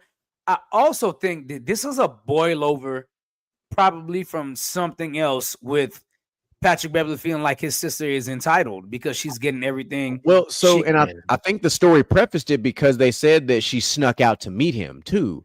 So this has already been pent up because if mom called Big Brother as an enforcer. That's what happened. Right. At the same time, she probably, honestly, she probably disrespected her mama. Yeah, because at that point, we got to think of it. We got to think about this culturally, right? We do got to think about this culturally. If mom called Big Brother 37, if mom called Big Bro and she 15, he 18, and we just found out bits and pieces that she done snuck out to meet him. This has been some reoccurring things that have been going on. So by the time she called Pat, it was too late. He was tired of the bullshit. At that not point. Even he. And mama was tired. And we don't know how the conversation went between mom and Pat. Mom probably said some diabolical shit like, "I'm tired of your sister doing this." Did like went down this list of shit, and he was like, "Don't worry about it, mom. I got it." And not only that too, what you're saying also is what a lot of us experience as big brothers. We have to assume the role as of the father figure, even from the time like. I assumed the role of the man of the house when I was like 14. Right? So like damn it, I tried to put it up too. And God damn it. Go ahead. Okay. So also that's funny. So the thing is like a lot of us are thrust into the role as the man of the house too young, and we don't necessarily learn how to deal with these kind of things. So when this kind of thing happens and it pisses you off, all you know is when shit pissed you off in the past is you crash out. So you never really learn. So this ties into a video that we all seen, and we talked about it on the show when Anthony Mackie talked about the way he raises his boys. Like, hey, when I'm not here, you the man of the house. Like, that's how a lot of us grew up. Like, we grew up in an era where we didn't have to necessarily worry about a lot of kid diddlers and people doing dumb shit, because when mama went to the stove, mama said, you're going to lock the doorknob, the deadbolt, don't answer the phone on the door. Don't answer the phone and don't answer the door for nobody until whatever the code was. If I knock X number of times, whatever the, y'all's agreement was. Like, we were the ones who watched our siblings so that mama could go to Walmart, Food Town, whatever it is, do what she had to do to come back and cook dinner and all that type of shit like that. Nowadays, with technology and everything else, these motherfuckers be lurking outside your house, watching patterns and shit, waiting to figure out till you slip up, and then they make their move. So if you don't have cameras at your house, I highly encourage you to have cameras at your house because you need them. But I digress. That's not a conversation for today. Just the difference in generations versus how older siblings back then versus now. I will close this conversation because we have a really big conversation to get into after this, but I'll close it simply by just saying this. If it got to this point where it boiled over the way it boiled over, there's a lot more to this story within legal bounds that will probably come out that we will hear about. That's how I see it. Do I like how this story went? Not really, because I don't like the idea of this young girl getting traumatized like this. Like I really don't. I don't like the idea that this 15-year-old girl has been traumatized, because now she's not going to want to bring a boy around the family at all. You know, like, and I'm not saying like, and I'm just saying like, even when she does become of age, she's going to remember this night, November 14th, and be like, do I really want to bring this guy over to introduce to my family because of what happened before? You know what I'm saying? Like that, there's a level of trust that was broken in this moment too. Like there's more to this story from a family perspective that, you know, a lot of people aren't looking at. What in the Hello Kitty just happened here? That was odd. My computer's freezing. I was clicking around and then it just maximized him. Yeah. All right. Okay. We just put Outlaw on the screen all by itself, but yeah, I was clicking around on the screen and it clicked on whatever because I could not find my mouse. Yeah. So I see your 5 cameras. I got 10 to include the 2 I have inside. I got 5. Like I have an entire perimeter. I have an entire perimeter camera system, and then I have internal cameras too. Like I have both. My house is literally designed for fuck around and find out. I'm not gonna lie. This comment here is really. Mom called the family crash out and was surprised when he crashed out. Yeah. We all got that one family member. Like if they pull up to some shit, we like, oh shit, go ahead and call the cops too, because that's me around the corner. Right? That's Like, definitely me. No, for sure. Like that's really a thing. I'm not fucking around. Like if you call me, especially if I haven't had no alcohol in my system, y'all might want to call the cops instead of calling me. Yeah. You know, by design. And they called me and then called the cops. Yeah. I've noticed it for sure. Like by design, I am not the phone call that gets made. Yeah. I'm trying to tip. I am not. Hey, the phone call I get the phone call a day later saying, "Hey, this and this happened," and I'm just like, So I either get the phone call after the other phone call was made, so it's like kind of too late, kind of thing. So it's like by the time I react, it's like the reaction has already happened, and I'm really just there for damage control. More so, which is really the call I get. I'm the damage control call, because if I'm the first call, there is no damage control because I'm causing all the damage. The crazy part, I'm the person that they call me the next day to come over to tell me in person, to make sure I don't leave and go out. You gotta call me the next day and tell me what happened, because they can't call me on the phone to tell me what happened. They gotta tell me in person. And it's not necessarily that we're crash outs. Oh no, I'm a crash out. Well, yeah, okay. Yeah, I'm just saying we can all get there. It's not necessarily that we're crash outs. It's more of we're not the ones to fuck with. You like, don't touch my family, and we're good. It's not necessarily a crash out thing. I relate this to how the military does it. Like there are certain DEFCON levels, and there are certain DEFCONs you don't want to reach. And if you get to this said DEFCON level, everybody in a 100-mile radius is fucked. That's all. It's that simple. It's that simple. So there is a level of succession. So if you call me first, you're calling the atomic bomb versus calling the M80. Yeah, you call me first, the Avengers. That's what you just said. Yeah, 100%. Like, yeah, absolutely. Like you know, I'm on the way. And you have no idea how I'm pulling up. That's the thing. Like, you have no idea how I'm pulling up. Either I'm alone, you're still in danger, or I'm pulling up with a crew. You're still in danger. Either I'm coming like the Punisher, or like I said, I'm coming with the Avengers. And either way, it's a problem. For sure. Like, I'm praying for you. Yeah, you. like And Loki, and to be honest,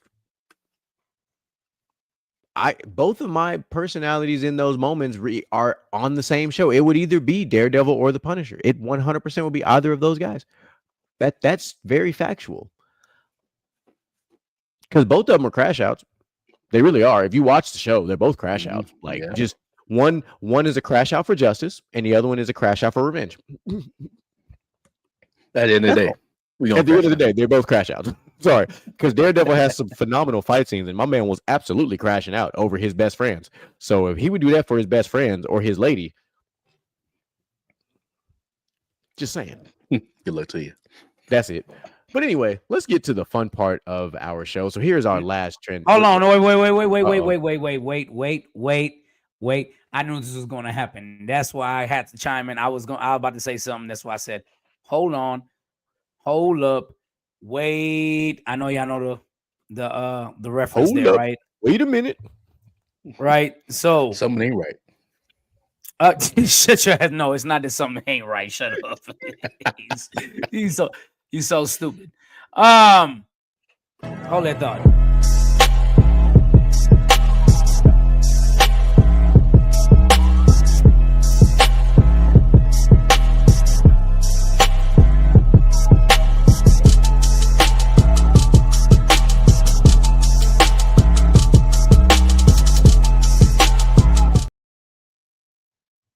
Ladies and gentlemen, I'm gonna make this one quick just because I know we're pressed for time and we got some good shit coming up. I know Moo, I think you're in the chat. I know you're in the chat, so I think you've seen what we're going to talk about after this. But ladies and gentlemen, this is the crossover. We haven't had this segment in a while. This could have been a crossover. This could have been a what's trending, but we're going to get to the thick of things, and I need the panel's help to decide on the final judgment on this. This one is dedicated to Mr. GQ because one of his favorite people on planet Earth is involved. And I know he's going to love this. So recently on WWE Monday Night Raw, a couple of episodes now, people have done tributes and featured different moves from different people in their matches. And I want y'all to focus on the feature part because on Monday, Rey Mysterio and Sheamus did a tribute using a John Cena move, kind of like a feature, right? They featured his move in honor of him since he's about to retire. Okay, so features is the main focus here. They all did the 5-knuckle shuffle. It was dope. Not saying that any one of them looked better than the original, but they had John Cena. John Cena was in the ring and he featured both of them doing his moves. So this is what I'm going to do. Versus has been a hot topic, right? Outlaw's over. Outlaw told me before he doesn't know where I'm going with crossover, and I'm gonna throw you a curveball because features is the topic of this. I'm gonna do a versus to crossover with this, right?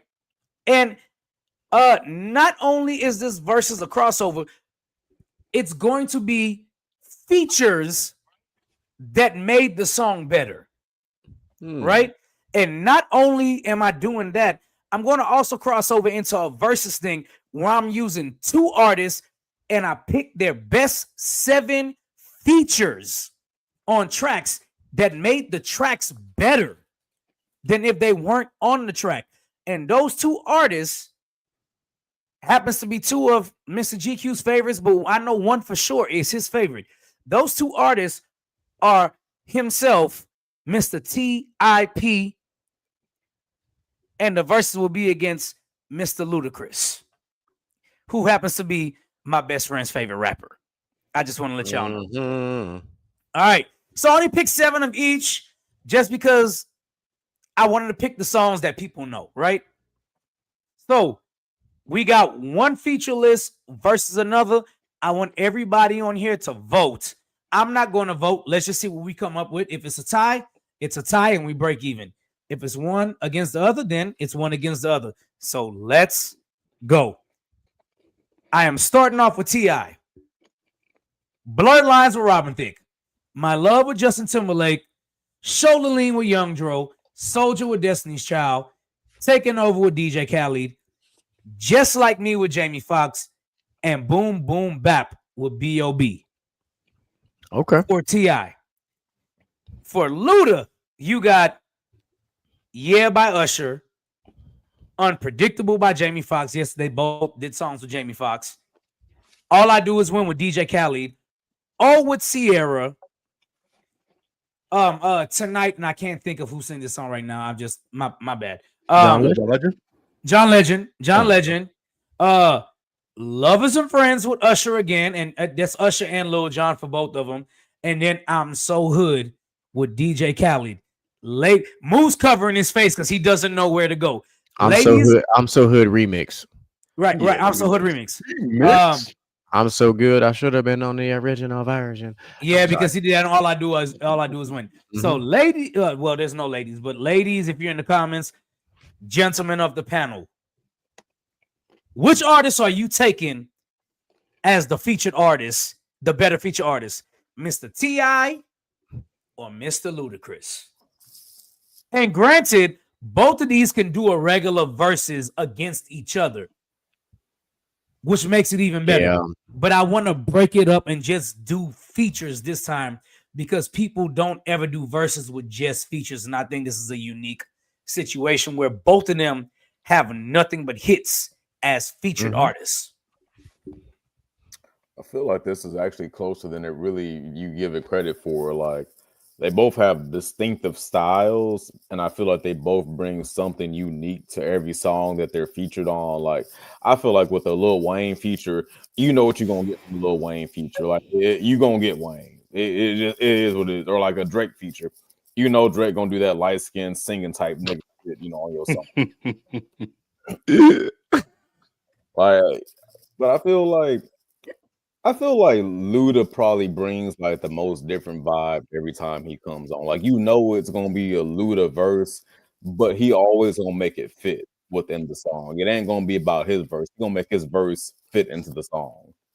Yeah. I give the the edge goes to Ludacris for the versatility aspect of it.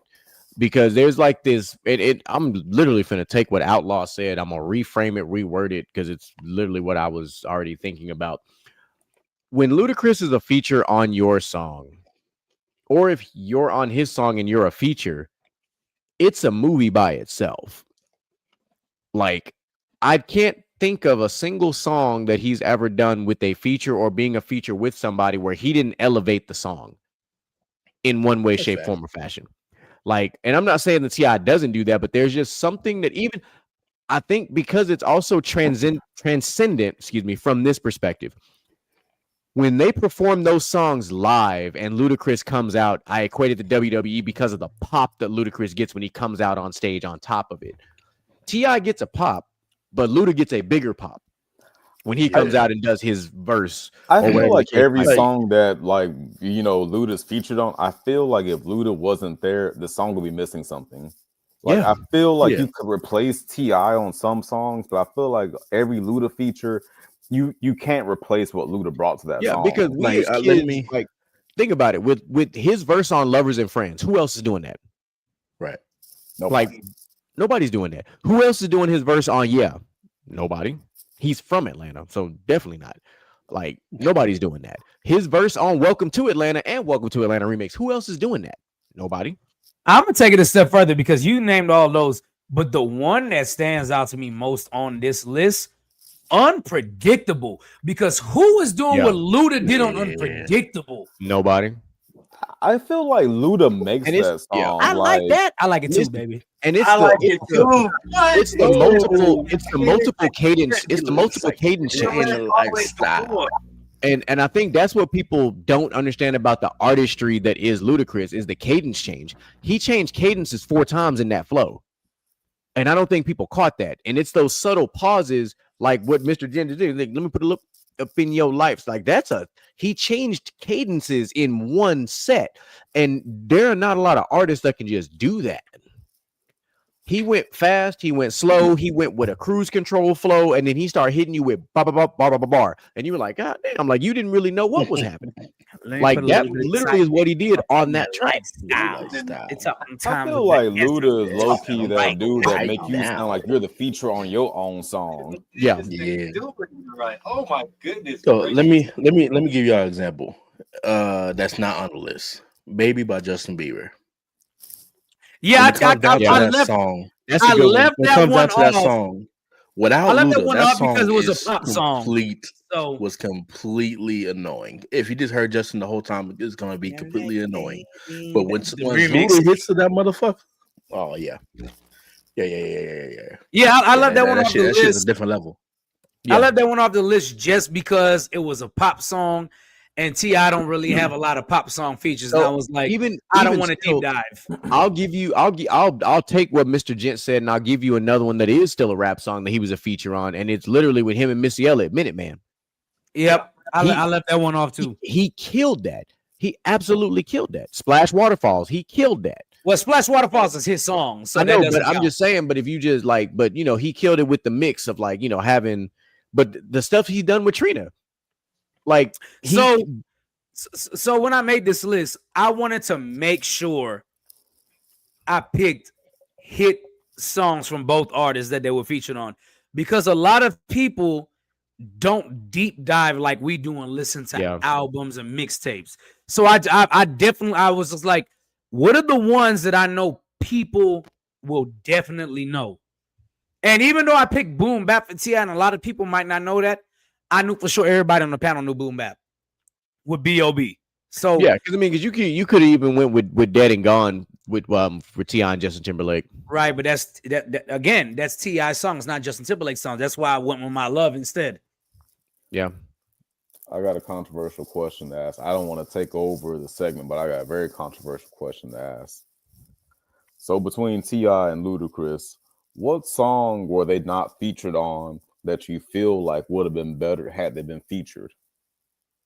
Oh, I got. I'm in Luda.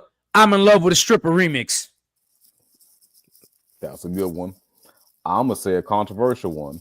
I feel like Luda would have been better on "Look at Me Now" than Wayne. I feel like that song would have been infinitely better without You Wayne know, and put Luda that instead. actually, These based ass on what niggas, you how you said, doing? that I'm is Lil Tunechi. No, I don't think so. that is actually I don't think so. controversial. That is I don't actually think so. controversial. Yeah, it is and that's controversial because interesting. I don't think so. I don't like Wayne's verse on that song. I don't. I don't think so. I like Wayne's verse on there, but I'm like, because of you saying that, I'm like, I want to see Moo's take. Wayne, what's your take on that one? I know it's controversial to while you. Moo is stirring, I'm gonna add one other song that I feel like Ludacris could have been on and done phenomenal on, and it was the Forever remix. I think he like would. that one. I feel would, like that's perfect the way it is. No, it is, but I'm just saying he would have added still to that. He still could have added to that. But I feel like you'd have to replace somebody. Like, who would you take off that song? You can make an argument to take Drake off. You can, but at the same time, but people will be mad. Yeah. But when you look at all of them, when you're talking about M, Kanye, Wayne, Drake, I'm like, because Kanye killed that. Like, I'm not touching Kanye on that one. I got one for y'all, and I know y'all are gonna be like, God damn. But Moo, hear me out on this, dog. I think you'll agree. I absolutely believe if Ludacris was the featured artist either on either of these two songs, Bartender or Buy You a Drink, it would have popped more. I think I'm gonna say more and Buy You a Drink though than Bartender, because Akon's verse was pretty fire. I think Bartender I think Bartender would have been better. I feel like Buy You a Drink is perfect the way it is. Yeah, I would not change anything about that. I wouldn't touch that one. But I'm still stuck on the I'm in love with a stripper one, because that would have been. Yeah, I know. Dog. That remix. Well, because now, mind you, I'm a fan of Mike Jones's verse on there. I just think if you would have just simply added Ludacris to that song, it would have just taken it to it. Because I think Mike Jones's verse is actually perfect for that song. I really do. Like Mike Jones. So thank you. I think just adding him as a trifecta on there would have been really good. Move. But would who you taking, man? Go before or after Mike Jones? Who you taking, Moo? We got To to know be who you honest, taking. I think I would have had him go after, because I think if you bring him into the fold, I think Mike Jones's verse fits perfectly in the middle of that song. And I How think about that Luda for a closing dollar? that song out would be perfect. How about that for a Because dollar? if you listen to Mike Jones's verse, it sounds like a mid verse. Oh, It sounds like a which verse that song? belongs in the middle of the song versus the end anyway. So adding Luda to the end doesn't actually mess with the song too much. Which song is that? I'm in love with the stripper remix. I'm just replacing Mike Jones altogether with Luda. That's fine. I'm just we were doing the question, you know, I as know. I'm just I think I'd replace Mike fair Jones enough. with Luda. Mo, what you got? Talk to me. Who you going with? I want to know what Mood thought about me replacing Wayne first, though. I want to know if that's too much for him. Actually, Because that's here's where I'll go with this. I'm going to add to your controversial comment by making a more controversial comment. uh-oh. Okay. Now, y'all this is actually probably gonna be a little crazy. I'm not gonna lie to you, because the verse on this particular song is actually legendary. But I'll give you guys two. The first one, I would actually like to see Luda on Cuddy Buddy. Oh, That would be fire, right? Now, stay with me, fellas. Stay with me. yeah. Here's the controversial pick. I think that I would like to see Luda, or like to hear Luda on Can't Believe It, other than Wayne. I'm not against it. I don't think that's controversial. That beat is made for his kind of flow. To be fair, for the first when that song first came out, for the first 8 years of that song, I couldn't understand what the fuck Wayne said. Okay, so get your ass out. now Ooh, keep running your mouth. I'm gonna show you what the teardrops fall. Yeah. I can continue in. I'm sure how the teardrops fall. Shiny eyes just playing. Ooh, and I'm gonna take you to the curtains and I have you screaming and hollering out. Love on me. I'm like, brother. I don't even know what he said after that. I'm a wagon. I'm beginning. So I also, because Luda is so good, I also have a song. This song had no features, but I think Luda could have added, and this song is really good. It's probably in Mr. GQ's top 10 baby making songs. But I feel like I do feel like Luda could have made the song better, and it's a perfect song for what it is right now. And I would go with, I hate to say this, but I'm gonna say it anyway, because there is a rapper on there who I think could have been replaced with Luda, and I'm going with Put It Down on Me and taking 50 Cent verse out and putting the Luda verse in.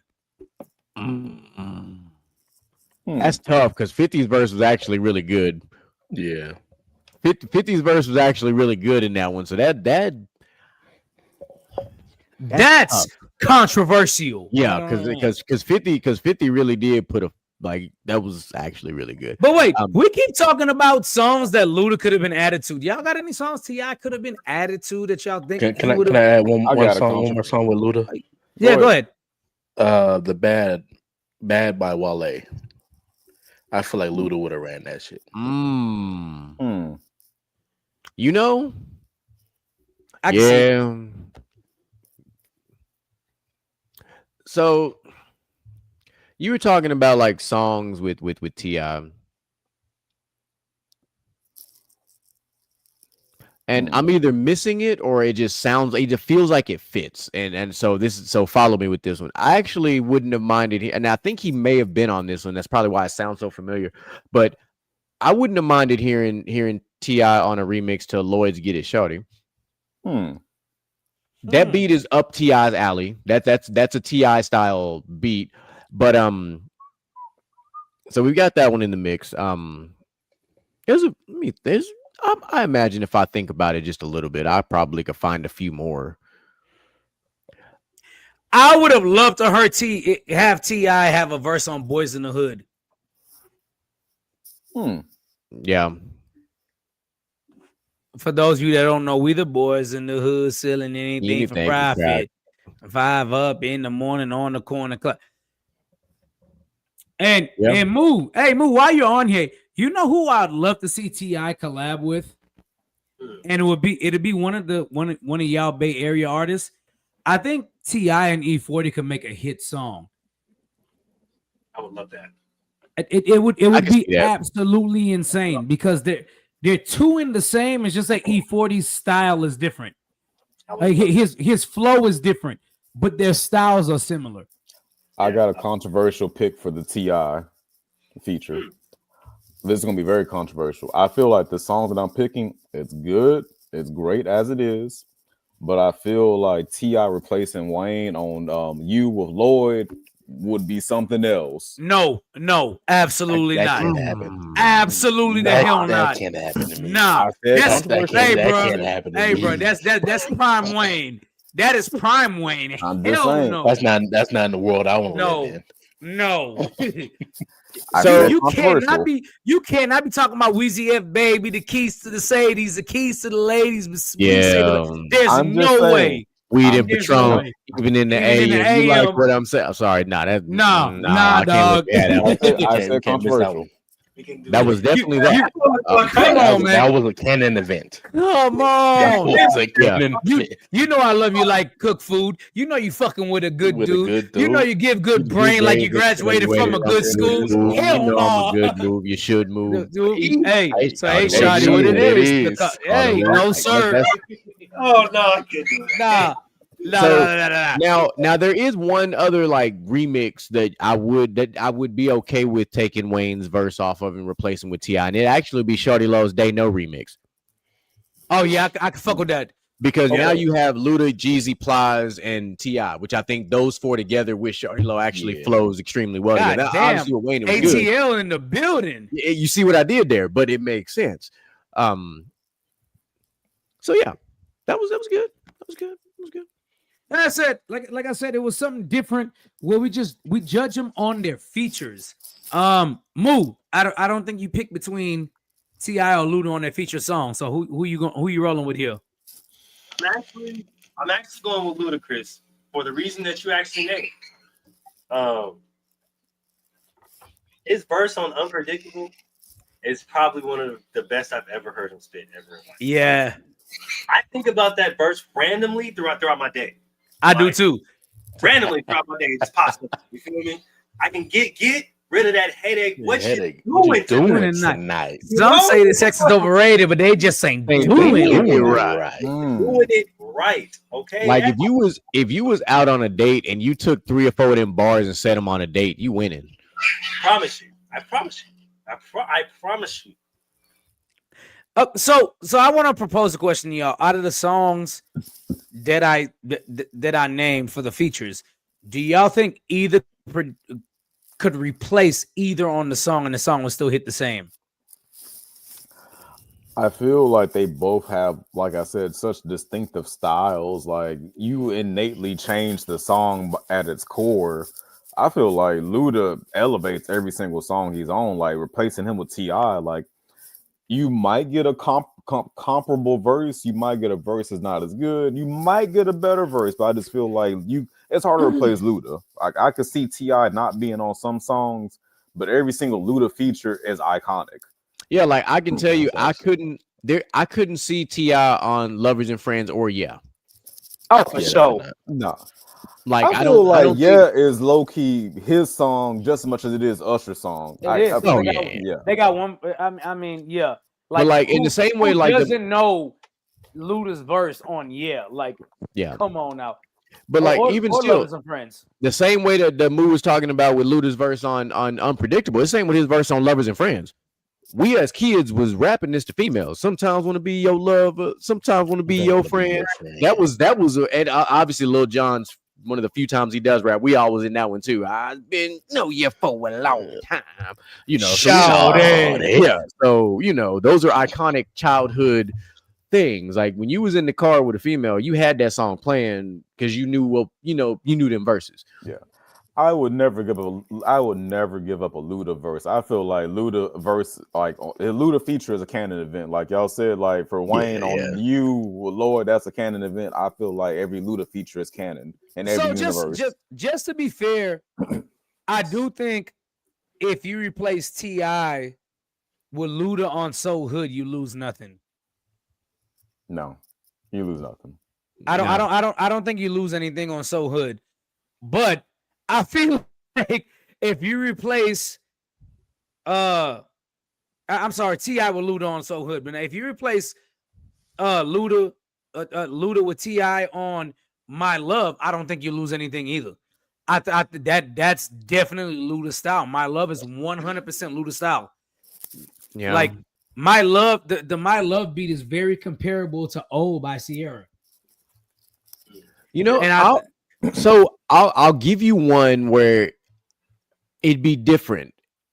And if you replace T.I. with Ludacris on Dead and Gone. Because I feel like Dead and Gone was made for T.I. Like that one would be interesting. Well, see, that's what I'm saying. I wouldn't put Dead and Gone in this category because Dead and Gone is actually T.I.'s song.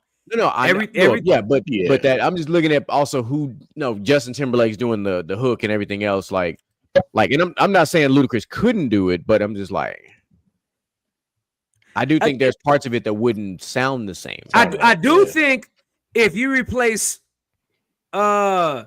with Luda on Boom Boom Bap with B.O.B., it wouldn't make a difference. I don't think it would make a difference because I think Boom Boom Bap it plays into Ludacris's style too because that song was nothing but bars.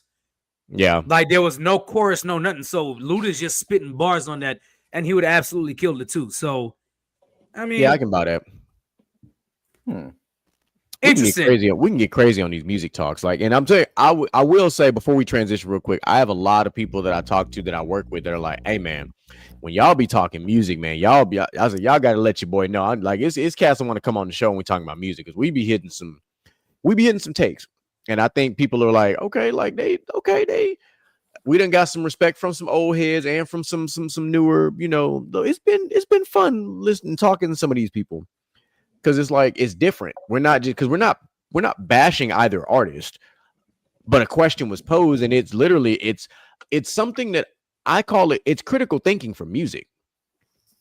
Because if you really call yourself a fan of music, you should be able to take it to second and third level thinking, like we're doing with this music. Now, obviously, with me and DJ Micah B, it's a little different because we come from this music thing from lots of other reasons. We analyze music very differently than like your average music fan. Like we will break the shit down to how the beat was made. Like we will go down to what types of drums did you use? Did you do this? Like we kind of look at samples, it. All that. Yeah, like I'm cool with listening to a song with or without the beat. Like I just need the lyrics. If I'll listen to it a cappella and I will keep up with it, like, okay, the flow was not like, because I'm all for the story of a song. I'm big about the story for a song, which is why guys like Ludacris, guys like LL Cool J are two of my favorite rappers of all time because they're two phenomenal storytellers. Like I'm all about storytellers, like, and they're two of the best. That's why I love M so much. M is a phenomenal story. M done told some of the darkest fucking rap stories out there that nowadays you'd be like, hey man, y'all might want to check on your boy over there. Like a song like Stan in 2025 would have been like, hey bro. Or hiding in my closet. You're like, hey, brother, what? I'm gonna say something real controversial since you brought up Eminem. This gonna be real, maybe real controversial. Don't do it. So don't do it. Since we're talking about replacing, features and this and that. If y'all are familiar with Linkin Park, they did a collaborative album with Jay-Z. They sure did.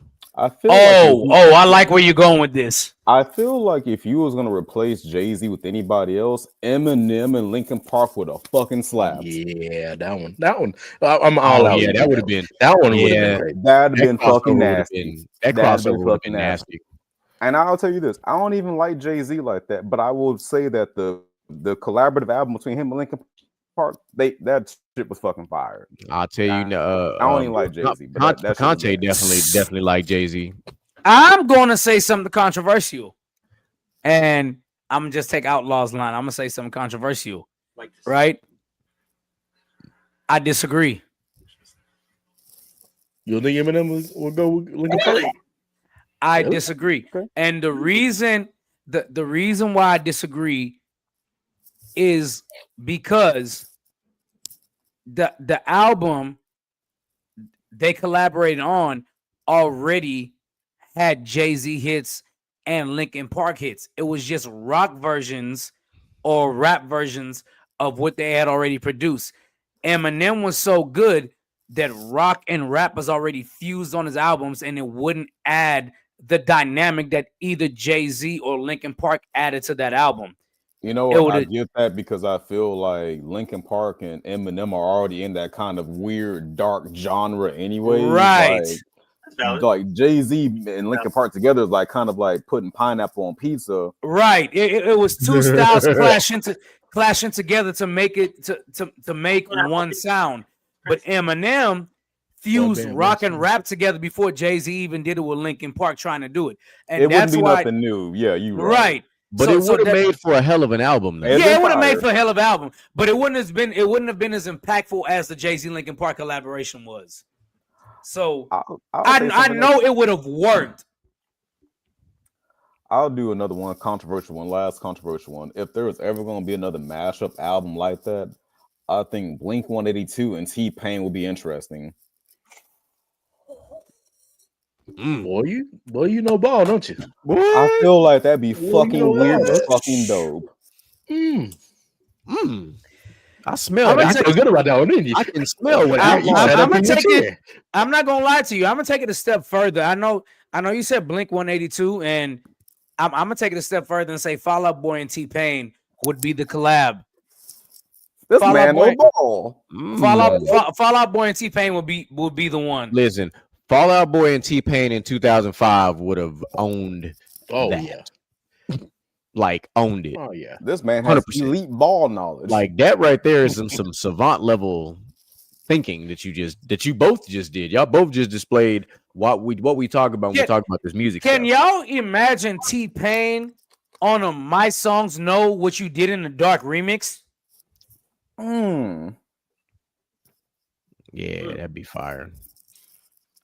It's probably. I mean, even like just using that Fall Out Boy, even some of the like the collaborations they did with like Travis McCoy, Fall Out Boy, and T-Pain together. Like, just think about that. Like the Boyfriend song. Like, oh my god, like that would have been, or even like that would have been fire. Or on Millionaire, Bruno Mars, Travis McCoy, and T-Pain on a Billionaire song would have been, because that song was made for a guy like T-Pain too. Like that, he would have fit.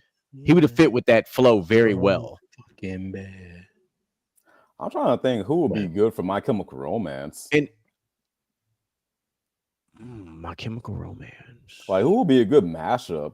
I could tell you one thing.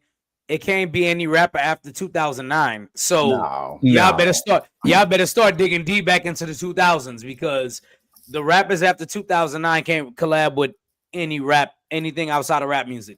Yeah, no, like, you know what? I will give you one out of left field. Give me Lupe Fiasco. That's a good one. Yeah, that's that. Give me Lupe Fiasco and My Chemical Romance. That's actually good out of left field.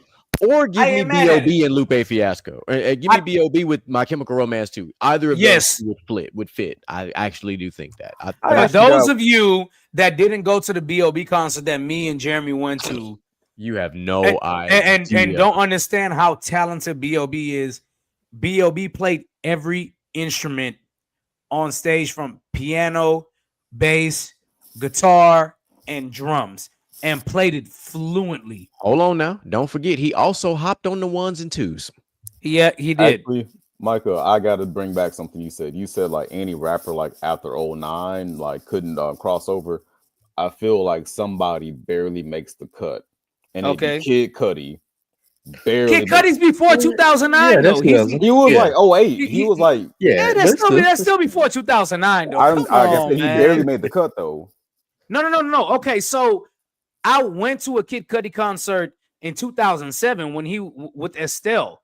Like, I went to the House of Blues and Kid Cudi was the opener and Estelle was the headliner. Yeah, okay. Right. So that in that sense it doesn't relate to me, because I listened to Kid Cudi when he had Maui Wowie, the original Day and Night in 2007. Like, I was listening to Kid Cudi way because what was the website? Hypebeast. I used to go on Hypebeast and find right. So I ain't heard that name in a while. Does that website even exist? I do get what you're saying, because for a lot of people, Kid Cudi wasn't Kid Cudi until Day and Night went crazy in like 08 or 9. So it was like Yeah. 09 when it But- like went live, really. but personally for me, it doesn't count because I had been listening to him for at least 2 or 3 years by that point. But you're right though. You are right. Kid Cudi would be good. Yes.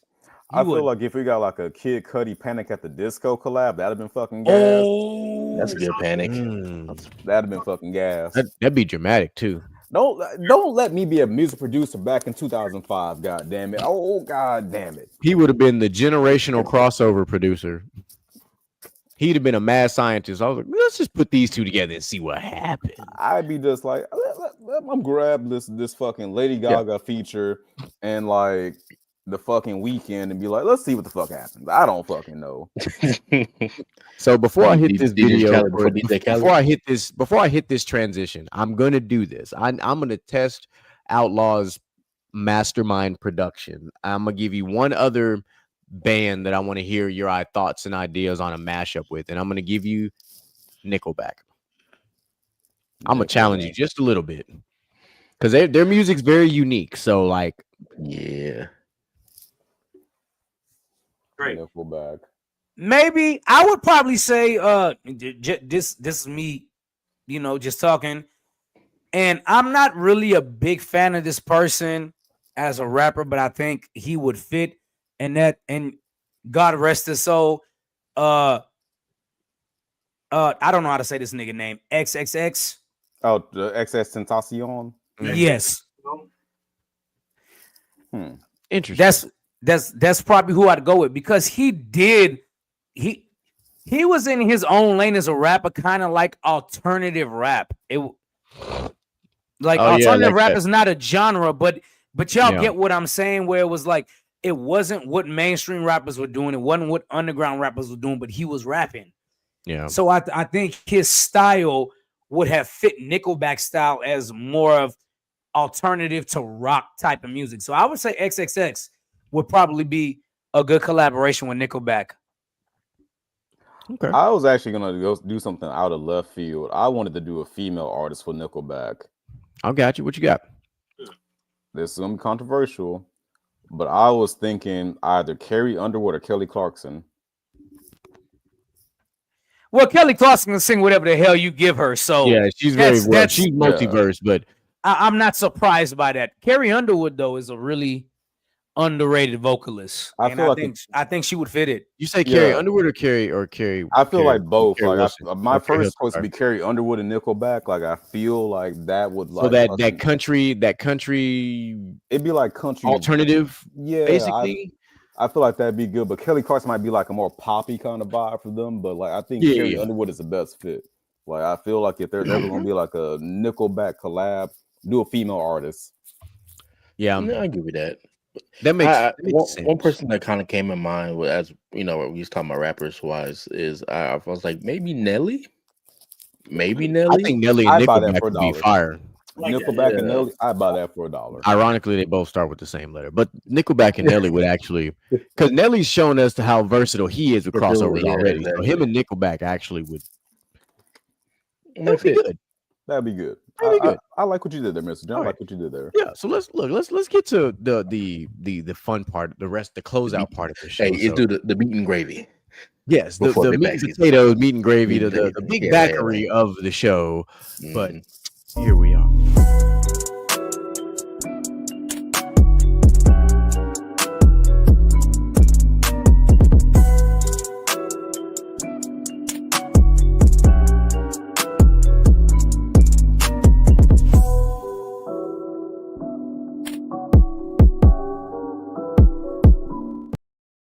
All right, so this one's going to be fun. So as you can kind of tell from the way that the title of the show is, the show about unhinged love and apologies. So unhinged is another word we're using for angry. So don't worry, it's all tied together. But I took part in some unique training this past weekend, and while I was sitting there feeling like it was an absolute waste of time, because it kind of was, for the environment and setting that we were in for how this was going. But I was like, now on the other hand, for the pod now, this is interesting. So I kind of told the fellas in the group, I was like, hey, I have a proposal, but let me put it together first. Posed it to him, and Moolage and Mr. Gent were already like, hey, I've kind of done this, some of this stuff before. I actually think this is a dope conversation. Actually, Mr. Gent, specifically, like, I had this conversation before. So I'm like, okay, so we cooking. We all understand the premise of what's going on here. So there is a relatively popular quiz out there. It happens amongst they do it it's for relationships, it's for corporate teams. It's got like a mixed bag of how you want to do it. We're going to use it for the sake of like kind of relationships and all the other stuff like that. But this one talks about the 5 love languages, the apology languages, and the anger assessment. So why are these important?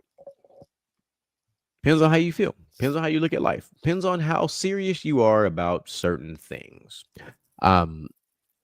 More so the apology and anger assessment. Yes, the love language is important, but the apology language and the anger assessment, because as a panel full of, well, while DJ Micah B's not on the screen, as a panel full of dads, we have children that like to test our gangster.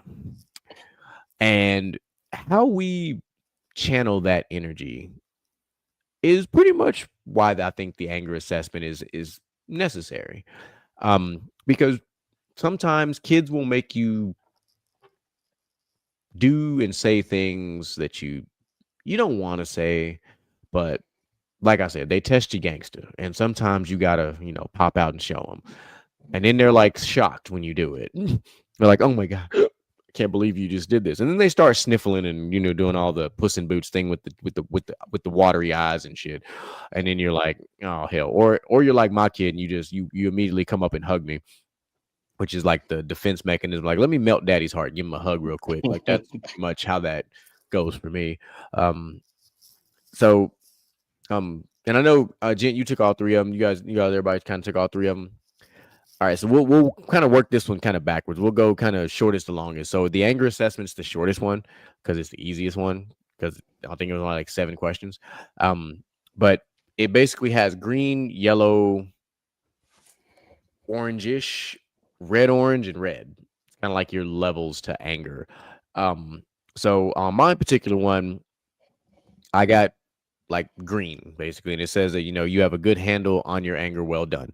Now, I'm also 36 years old. Had I took this motherfucker when I was 25, my shit would have been yellow going towards the orange. I already know this. 100%. I already know this.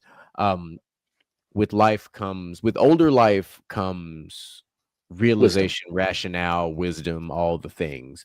But basically what it says for mine is that your responses indicate you generally have a good handle on your anger. You are likely aware of what makes you angry, and you tend to be intentional in processing your feelings of anger.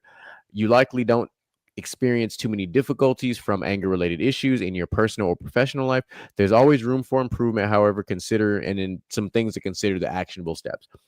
Why am I saying that? Because in my headline, I put mental toughness was tested on this day.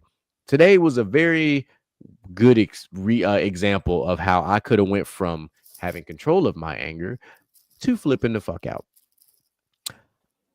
And it's a work-related thing, but I kept it contained all day. Like, I had my moments. I sat in the car. I watched some TikToks. I was typing some stuff. I was writing some stuff, but I was irritated about it all day because it happened like literally at the beginning of my workday. And that's the worst time for anything to happen, because now I got to still go to work and think about it all day, So when I got home and I had some time to just kind of finally decompress, I was like, you know what? I'm not going to shake this. There's only one way for me to get over this, which is why I got on my Peloton bike. So if you follow me on social media, you'll see I posted on my story about the hardest Peloton class I've ever done. So there are levels to these classes. And this particular class I did was a 20-minute HIIT class. A 20-minute HIIT class on a Peloton bike is diabolical. I'm just going to tell you that. It is diabolical. If you ever in your life have run track and field, this was the equivalent of a Monday track practice. My whole lower body hurt. Everything is sore. Everything is tense. Everything hurt. Like, I had to do a 5-minute cool down class after to flush my legs, because I feel like I ran a bunch of quarters with some 300s and a couple of 500s. Yes.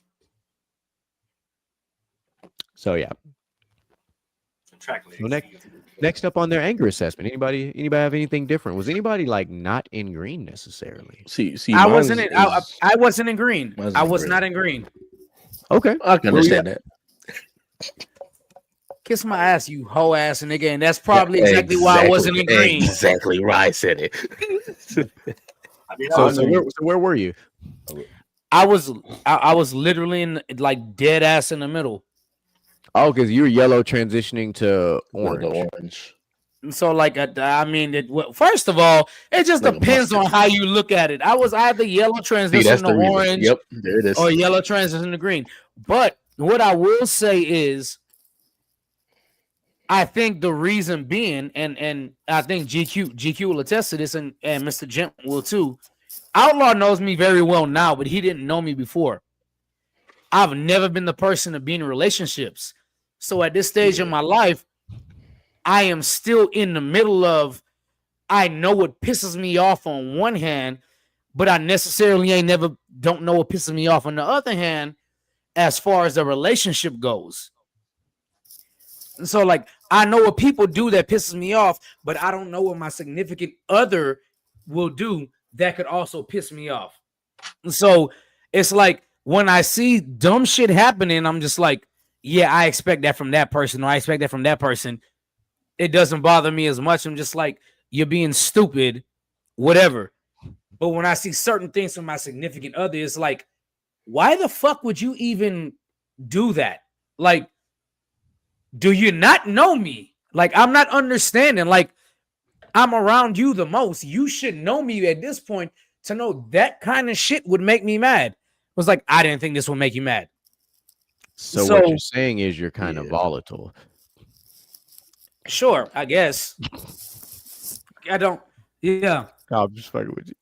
So I'll Now DJ Michael B is the only person I know of all people in my circle that I can still count on one hand how many relationships he's been in. Yeah. That's a rare thing. Yep. But before you start, I'm gonna say something about Micah's. It's something different when you know what other people are pissed like that piss you off, you know.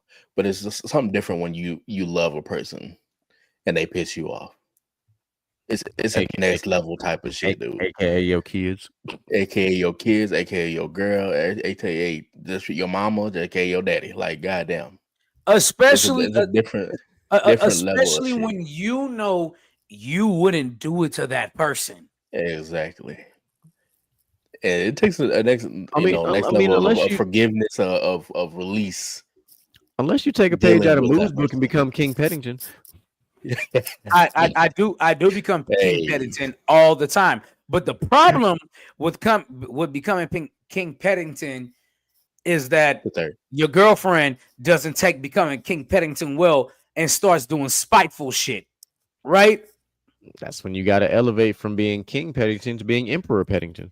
Right. No, you can't do that. Goddamn. Yeah, I love the pettiness. Brother, there's a video out there from this little kid saying, I bullshit. So at the same time, the more you level it up, the longer it's gonna last, and it's not gonna end up pretty at the end of the day. So got nothing to do with me. And like I said, I took the test. Like I will say this, I took the test as it is just pertaining to my relationship. I didn't take the test as to every other everybody else relationship. I took the test into my singular relationship. Now I am curious about Outlaws, because Outlaw is going to be coming at this from the most really and truly probably the most objective way, because he's not in a relationship anymore, but he's still a parent. So he's got probably the most objective view of this. Right. And the biggest thing it says about me on here is you want people to accept responsibility. And when they don't accept responsibility for what they did, it pisses you off. That Mr. Gent, GQ, you know that is an absolute fact that you can't admit you were wrong after I admit I was wrong in a certain situation. If you can't do the same thing, hey, nah, no. Next, You think you about to get apology off, test. and you think you about to get off because you was wrong in a whole bunch of shit too. It's like, oh no, you were worse, or no, you apologize because you knew you was wrong. And I'm just like, okay, I apologize for what I did. I did this, and this. All right, and I'm apologizing for that. But you also did this, and this, and pushed when I told you to stop, and kept doing the shit. Right? So, and I'm just like, you can't even admit you was wrong in that matter. And that's why it put me in the middle. It was like, you can admit you're wrong, but you don't like when other people don't admit they were wrong and apologize too. And that's a fact. Go ahead, Outlaw. So surprisingly, mine was actually in the green. I used to be a very hot-blooded, hot-tempered, fucking explosively angry motherfucker back in the day. But I've learned something over the years. You can walk away from people. Like, you can cut motherfuckers off. Like I this year I've cut off so many people who fucking had my fucking blood boiling. And without them ignorant, dumb motherfuckers, agitating bastards in my life, I'm so fucking chill. That's just my secret of life. Just you make me fucking mad, you act funny one fucking time, bitch, you fucking gone. Like I don't care how good the pussy was. I don't care how long we've been friends. Like if you disturb my peace, bitch, you must be gone. Like that's just it. That's how I maintain not being fucking mad. I just don't deal with dumb motherfuckers. In his Kendrick arc, don't kill my vibe. Yeah, that's why I'm fucking single. Like I don't want to deal with them mother like the idea like I'm gonna wake up next to my gal and she might have a bad day because she woke up on the wrong side of the bed, and that's my fucking problem. No, the fuck is not my fucking problem. I don't give a fuck what you fucking woke up fucking mad about. The fuck, like, boy, speak them facts. Like, that's why I don't want to have a fucking relationship again. Like, I don't want to fucking have to be considerate of somebody else's fucking feelings. Like, yo, shit ain't got shit to do with me. I don't fucking care. I don't fucking care. I really don't. And I'm okay with that. Can I ask y'all a question? They wonder why people love Outlaw on our social media posts for shit like that. Can I ask y'all a question? Has it ever been taken out on you because somebody else dreamed that you cheated on them? Oh, yeah. Fucking Lulu. Yes, I had a girlfriend who fucking slapped me out my fucking sleep one time because she had a dream that I was cheating on her. And you know what? I ended up cheating on her because I got tired of that shit. Like you fucking made a self-fulfilling prophecy. Yes. Now it happened. Spoke it into existence. You spoke into existence. So what you're telling me is she had a "that's so Raven" moment. She had a fucking premonition and I fucking fulfilled it. Bitch, don't put your fucking hands on me. I made it a fucking point to go fuck every single girl she thought I fucking cheated on her with. Don't fucking play me. Not him going on a Hall of Fame run on top of it. No, because that's why that is definitely your brother. Yeah. For that's sure. Why I don't deal with people because I'm vindictive. If you actually make me genuinely fucking angry, like my first thought is like, how can I fucking destroy you? That's why I don't deal with people because like I don't want to get to that point. I don't want to get to that point. Real quick, what's your sign? Virgo. I knew it. I knew it because that's me too. That's why I have practiced the art of walking the fuck away. Like I don't have no closing thoughts, no fucking argument, no let's like talk about our feelings. No, nigga, bitch, you act funny one fucking time, bro. Like we ain't gotta have no fucking like no conclusion. This is it. Like it ends in the middle of the story. Damn. Yeah, like you don't get renewed for season 3. Damn. All right. Nigga said ain't no need for season 3. I'm trying to tell you. Go ahead, Moo. Speaking of, I want to plug in season 3 is coming soon for From the Sidelines. Thanks for the plug-in, Outlaw. Facts. Oh yeah. That was perfect. That was perfect timing. I guess to add on to the trend here, I was more not on the green, more on the, I guess if you're a color coordinated person, more on the golden side, going into the orange. Now. I see what you did there. All right. Main reason being, if you know me, then you know Moo be tripping. Okay.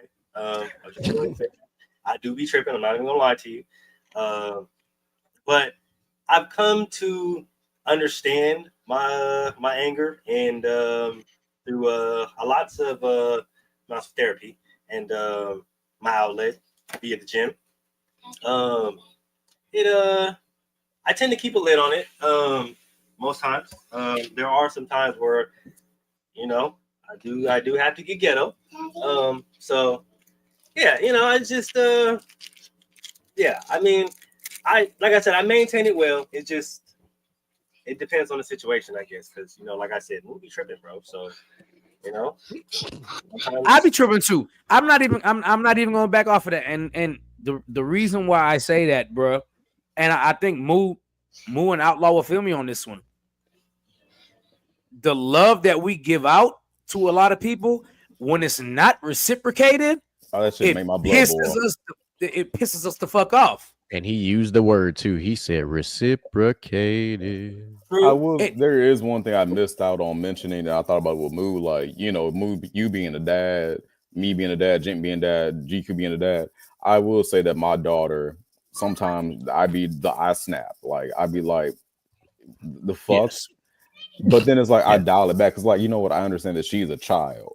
But I will say my kid is like the only person who can like get under my skin. And I'm just like, I'm mad at you right now, and I still love you, and I'll keep a smile the entire time. I'll just be sitting there thinking like, motherfucker, you knew fucking better than that, goddamn it.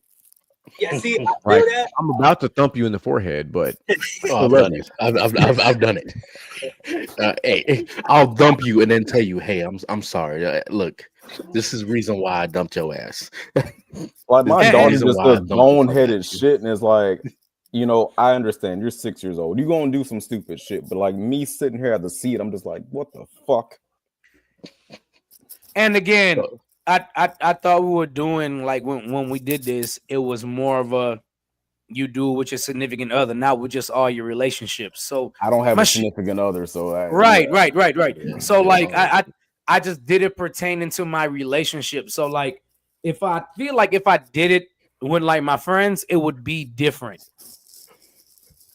So some things you accept from your friends and some things you wouldn't accept from like your coworkers. Right. Yeah. Oh yeah. Yeah, it's different levels. Oh, I don't accept shit from my coworkers. I mean, yeah, I don't accept the goddamn thing. Like, nigga, you either gonna do your job or I'm gonna get you the fuck up out of here. Yeah. Like, I'm the supervisor for a reason. I don't accept shit from nobody. I ain't gonna lie to you. It's not just a family thing with me. I'm not gonna lie to you, bro. Like, I can see the wrong thing in them, nigga. If the moment is there, yeah, I'm going up. I'm not even gonna lie to you. But like I said, I keep a lid on. It's one of them days. Because all that matters is you can admit that you're a crash out. Oh no, like I said, most definitely. I never deny that I'm a crash. I'm not even gonna lie. He already said it. He said movie tripping. Yeah, like I said, that's what I said. That's what I said. I was like, all that matters, you can accept and own the fact that you can be a crash out. Yeah, I feel like every black man being a crash out at one point in their life is a canon event. I feel like it's par for the course. I feel like it's a canon event for every black man. Hey, as they say in Mulan, it makes the man out of you. You know that part. Unfortunately, I just never. Absolutely not. It makes you become a man. It doesn't make a man out of you. It definitely makes you become a man. And some people just never grow out of it, and that's okay too. Yeah, some people ain't never got their ass whooped. Some people haven't, seen somebody get their ass whooped. Some people just truly never find their Bruce Banner. Yeah. I'm with GQ. I'm with GQ. They just stay in Hulk form. I'm with GQ on this one, and the reason why I say that is because some people are just genuinely so nice that they get used over and over again. And when they get used, they just crash out because they would never do that to somebody. Yeah. So when that shit gets done to them, it deeply hurts. Spoken like a true Virgo. I know, because I'm one of them. Like I've seen people sleep with their friend's girl, and I was like, I could never. Like, nigga, loyalty is in my blood as a Virgo. Like, fuck no. I can say this as a Cancer. There's two types of cancers. The one that sleeps with the friend's girl, and the ones that would never do that. I can be both. There's It depends three. on it. There's three So because there you're could be saying there's both, a and spectrum. you are both. I I can know be you both of personally. those. You can be both. Old me was one way. New now me is a different way, which gives me when my test I got green. I got one question for you. Hmm. You done playing footsies? Hey, shut the down there, not in there, not in there. We ain't doing that shit because Hey, that So, shit. That Mr. hey, Jim, what's your hey, anger profile, sir? hey, it's an inside joke, dog, but he got it. Nah, you good. Let's get to your anger profile. We still got to transition to the at Yeah, least the second one. We may be pushing. We may Bro, we actually gotta do use. closing thoughts. I gotta wake up in the morning. Yeah. Facts. So what you know what? So we'll close out with your anger profile. We will add Okay. these two to next week's show. We're just gonna have fun with this shit. We'll start the So- show off with these two to build up for our round of 32 at our live, and it'll be more fun because it'll be live. Actually, make this more Yeah. fun And more people. and more people. So that's gonna add for some hella conversation. But I'm gonna end it off as a learning / how I deal with this shit because I'm ingredients, and I got to the point where yes, I was a crash out. Yes, I was emotional. I'm a fucking cry. I'm a blackout, and I'm a beat your ass. Damn, To death. I was waiting for you not to say you were a crier because I damn sure was gonna say it. I'm gonna cry and I'm gonna beat your ass to My man you said gasp for breath. emotional damage. Yeah, I'm the emotional one. You're getting damaged type shit. So it came to the point where I had to realize you can control what you can control. If you can't, don't dwell on it. Simple as that. So when a lot of things is like, oh, you or a better one. Just because it's a bad moment doesn't make it a bad day. Because a lot of people make bad moments bad days. So That's when it comes good. down to that buildup of that one thing that happened to you, it can lead to other bad things happen to you and other people. So learning those two lessons has built the green in my test because I have to, especially dealing with daughters and a son, like especially that little boy, be testing the fuck out of me. Sometimes you gotta step back and you gotta fucking what the fuck? No. Just And in the case of what you're talking about, sometimes you got to put belt to ass. Oh yeah, No, yeah. I'm dead serious too. I've gotten to the point where like I will not be my kids angry.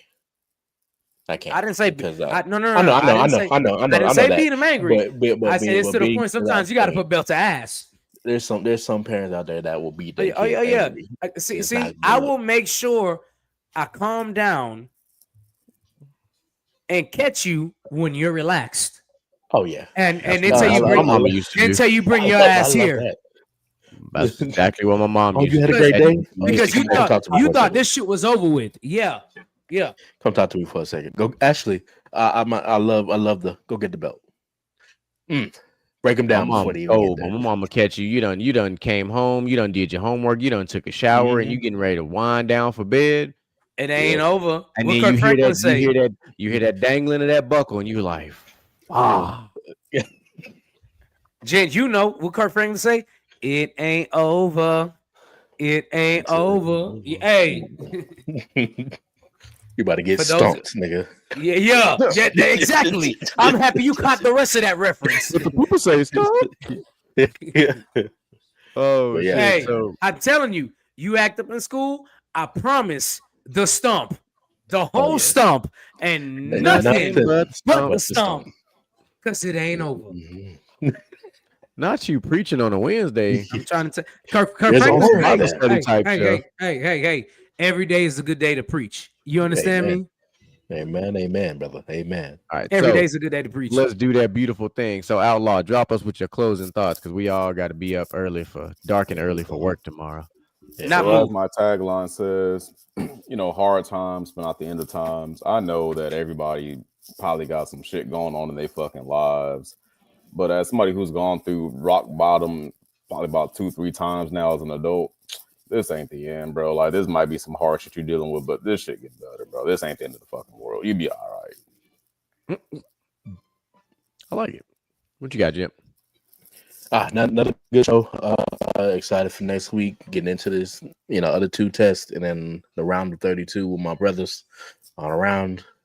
Gotta have a full panel.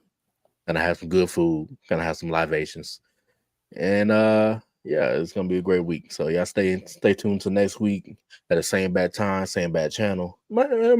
Time might be changing. Will we start at 9 next week or no? I'm sorry, what? I don't know. We start at 9 next week. No, we probably start earlier than that. Yeah, we'll earlier probably start that, earlier. Yeah. We're gonna be. Well, I think last year we started at 8, so probably around 8. Yeah. We're gonna. Again. Well, it also depends on what time everybody get there, because I shouldn't be working past 7 this year, and I live. I mean, You work. your dad lives right up the road from me. As long as I can go over the railroad tracks.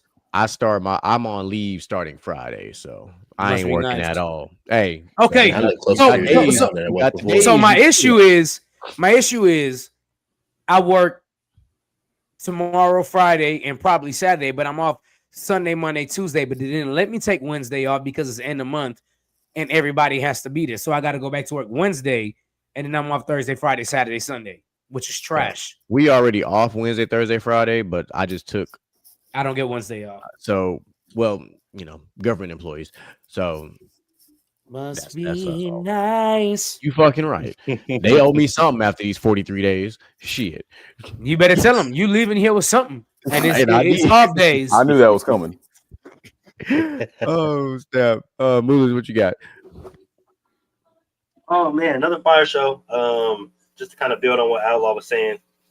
Don't worry about what you got going on in life. I know everything is can be hard times sometimes, but like I always say, man, life sucks. You might as well have fun. That part. Yep. Make sure you guys tune in tomorrow. We got a re-edition of Basket to Basket. Like I said, we're still working on the name.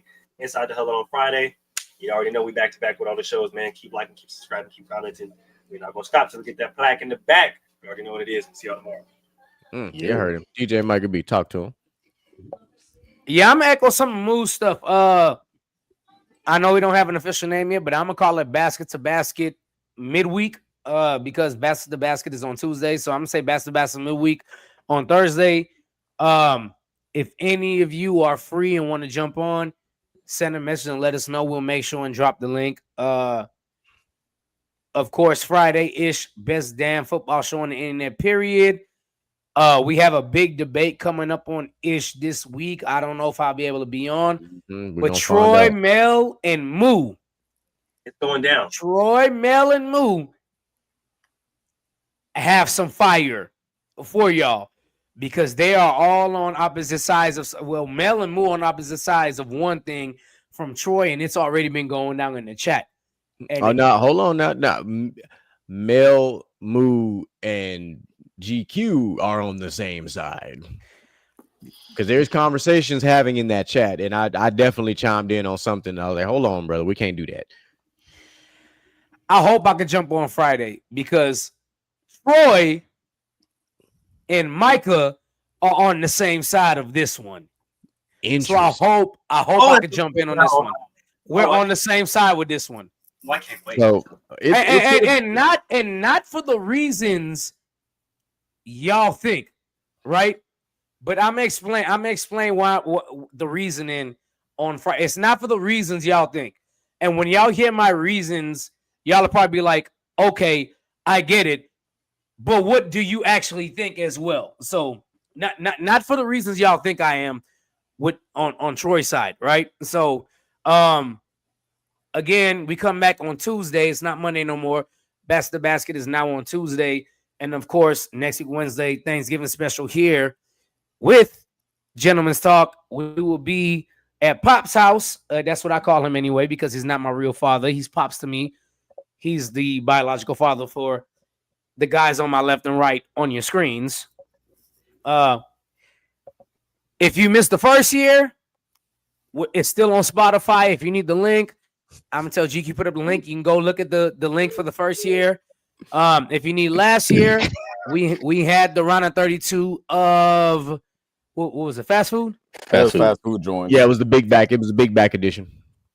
Fast food joints. My team to not win, but Mr. GQ's brother, Rod, reminded me how good KFC is in other places of the world outside of America. And I hope one day both of you or all four of y'all can go to the Caribbean and have KFC because it's not the same as America. I'd buy that for $1 because, like, Yep. even going to Hawaii, the fast food is radically different. Like that shit is not even. So- you can't even compare it. Right. So, I mean, other than that, I hope y'all have a good end of the week. Make sure you tune in next week to all the shows. Make sure you tune in tomorrow and Friday for the shows on From the Sideline Podcast. Keep liking, keep subscribing, and please keep sharing. Gentlemen's Talk is up. And if you like the content that you see and you think other people should chime in to make a conversation, like it, share it, comment on it. Let's run it up. Y'all know what it is. Facts. GQ, final thoughts. Got you. Real quick, real easy, man. I'm hoping I can make it Friday, but I'm also dealing with we got some significant family events happening on Friday, so time will dictate. If I pop up, I found time. If not, it's because I'm taking care of business. So that's how I'll leave that. But one way or another, I will get my take across. Even if I have to record it prior to and send it, it's gonna be out there. But anyway, great show today. We're gonna hit y'all with part 2 because we are going to get into the apologies and love languages next week before we get into the round of 32 2000s video game edition. I'm telling you, if you have not tuned in to a live on location Gentlemen's Talk, you are missing out on some absolute diabolical tomfoolery type of fun because it is a different vibe. It is such a vibe that I wish we had a full-on professional camera crew because it requires that level of delicate. It just does. Mike, bring your mics, your plug mics. I'm gonna bring mine because we're gonna need that audio. Oh man, I gotta buy some more because I lost them. Okay. When I moved, when I moved, I lost them. I don't know where they are.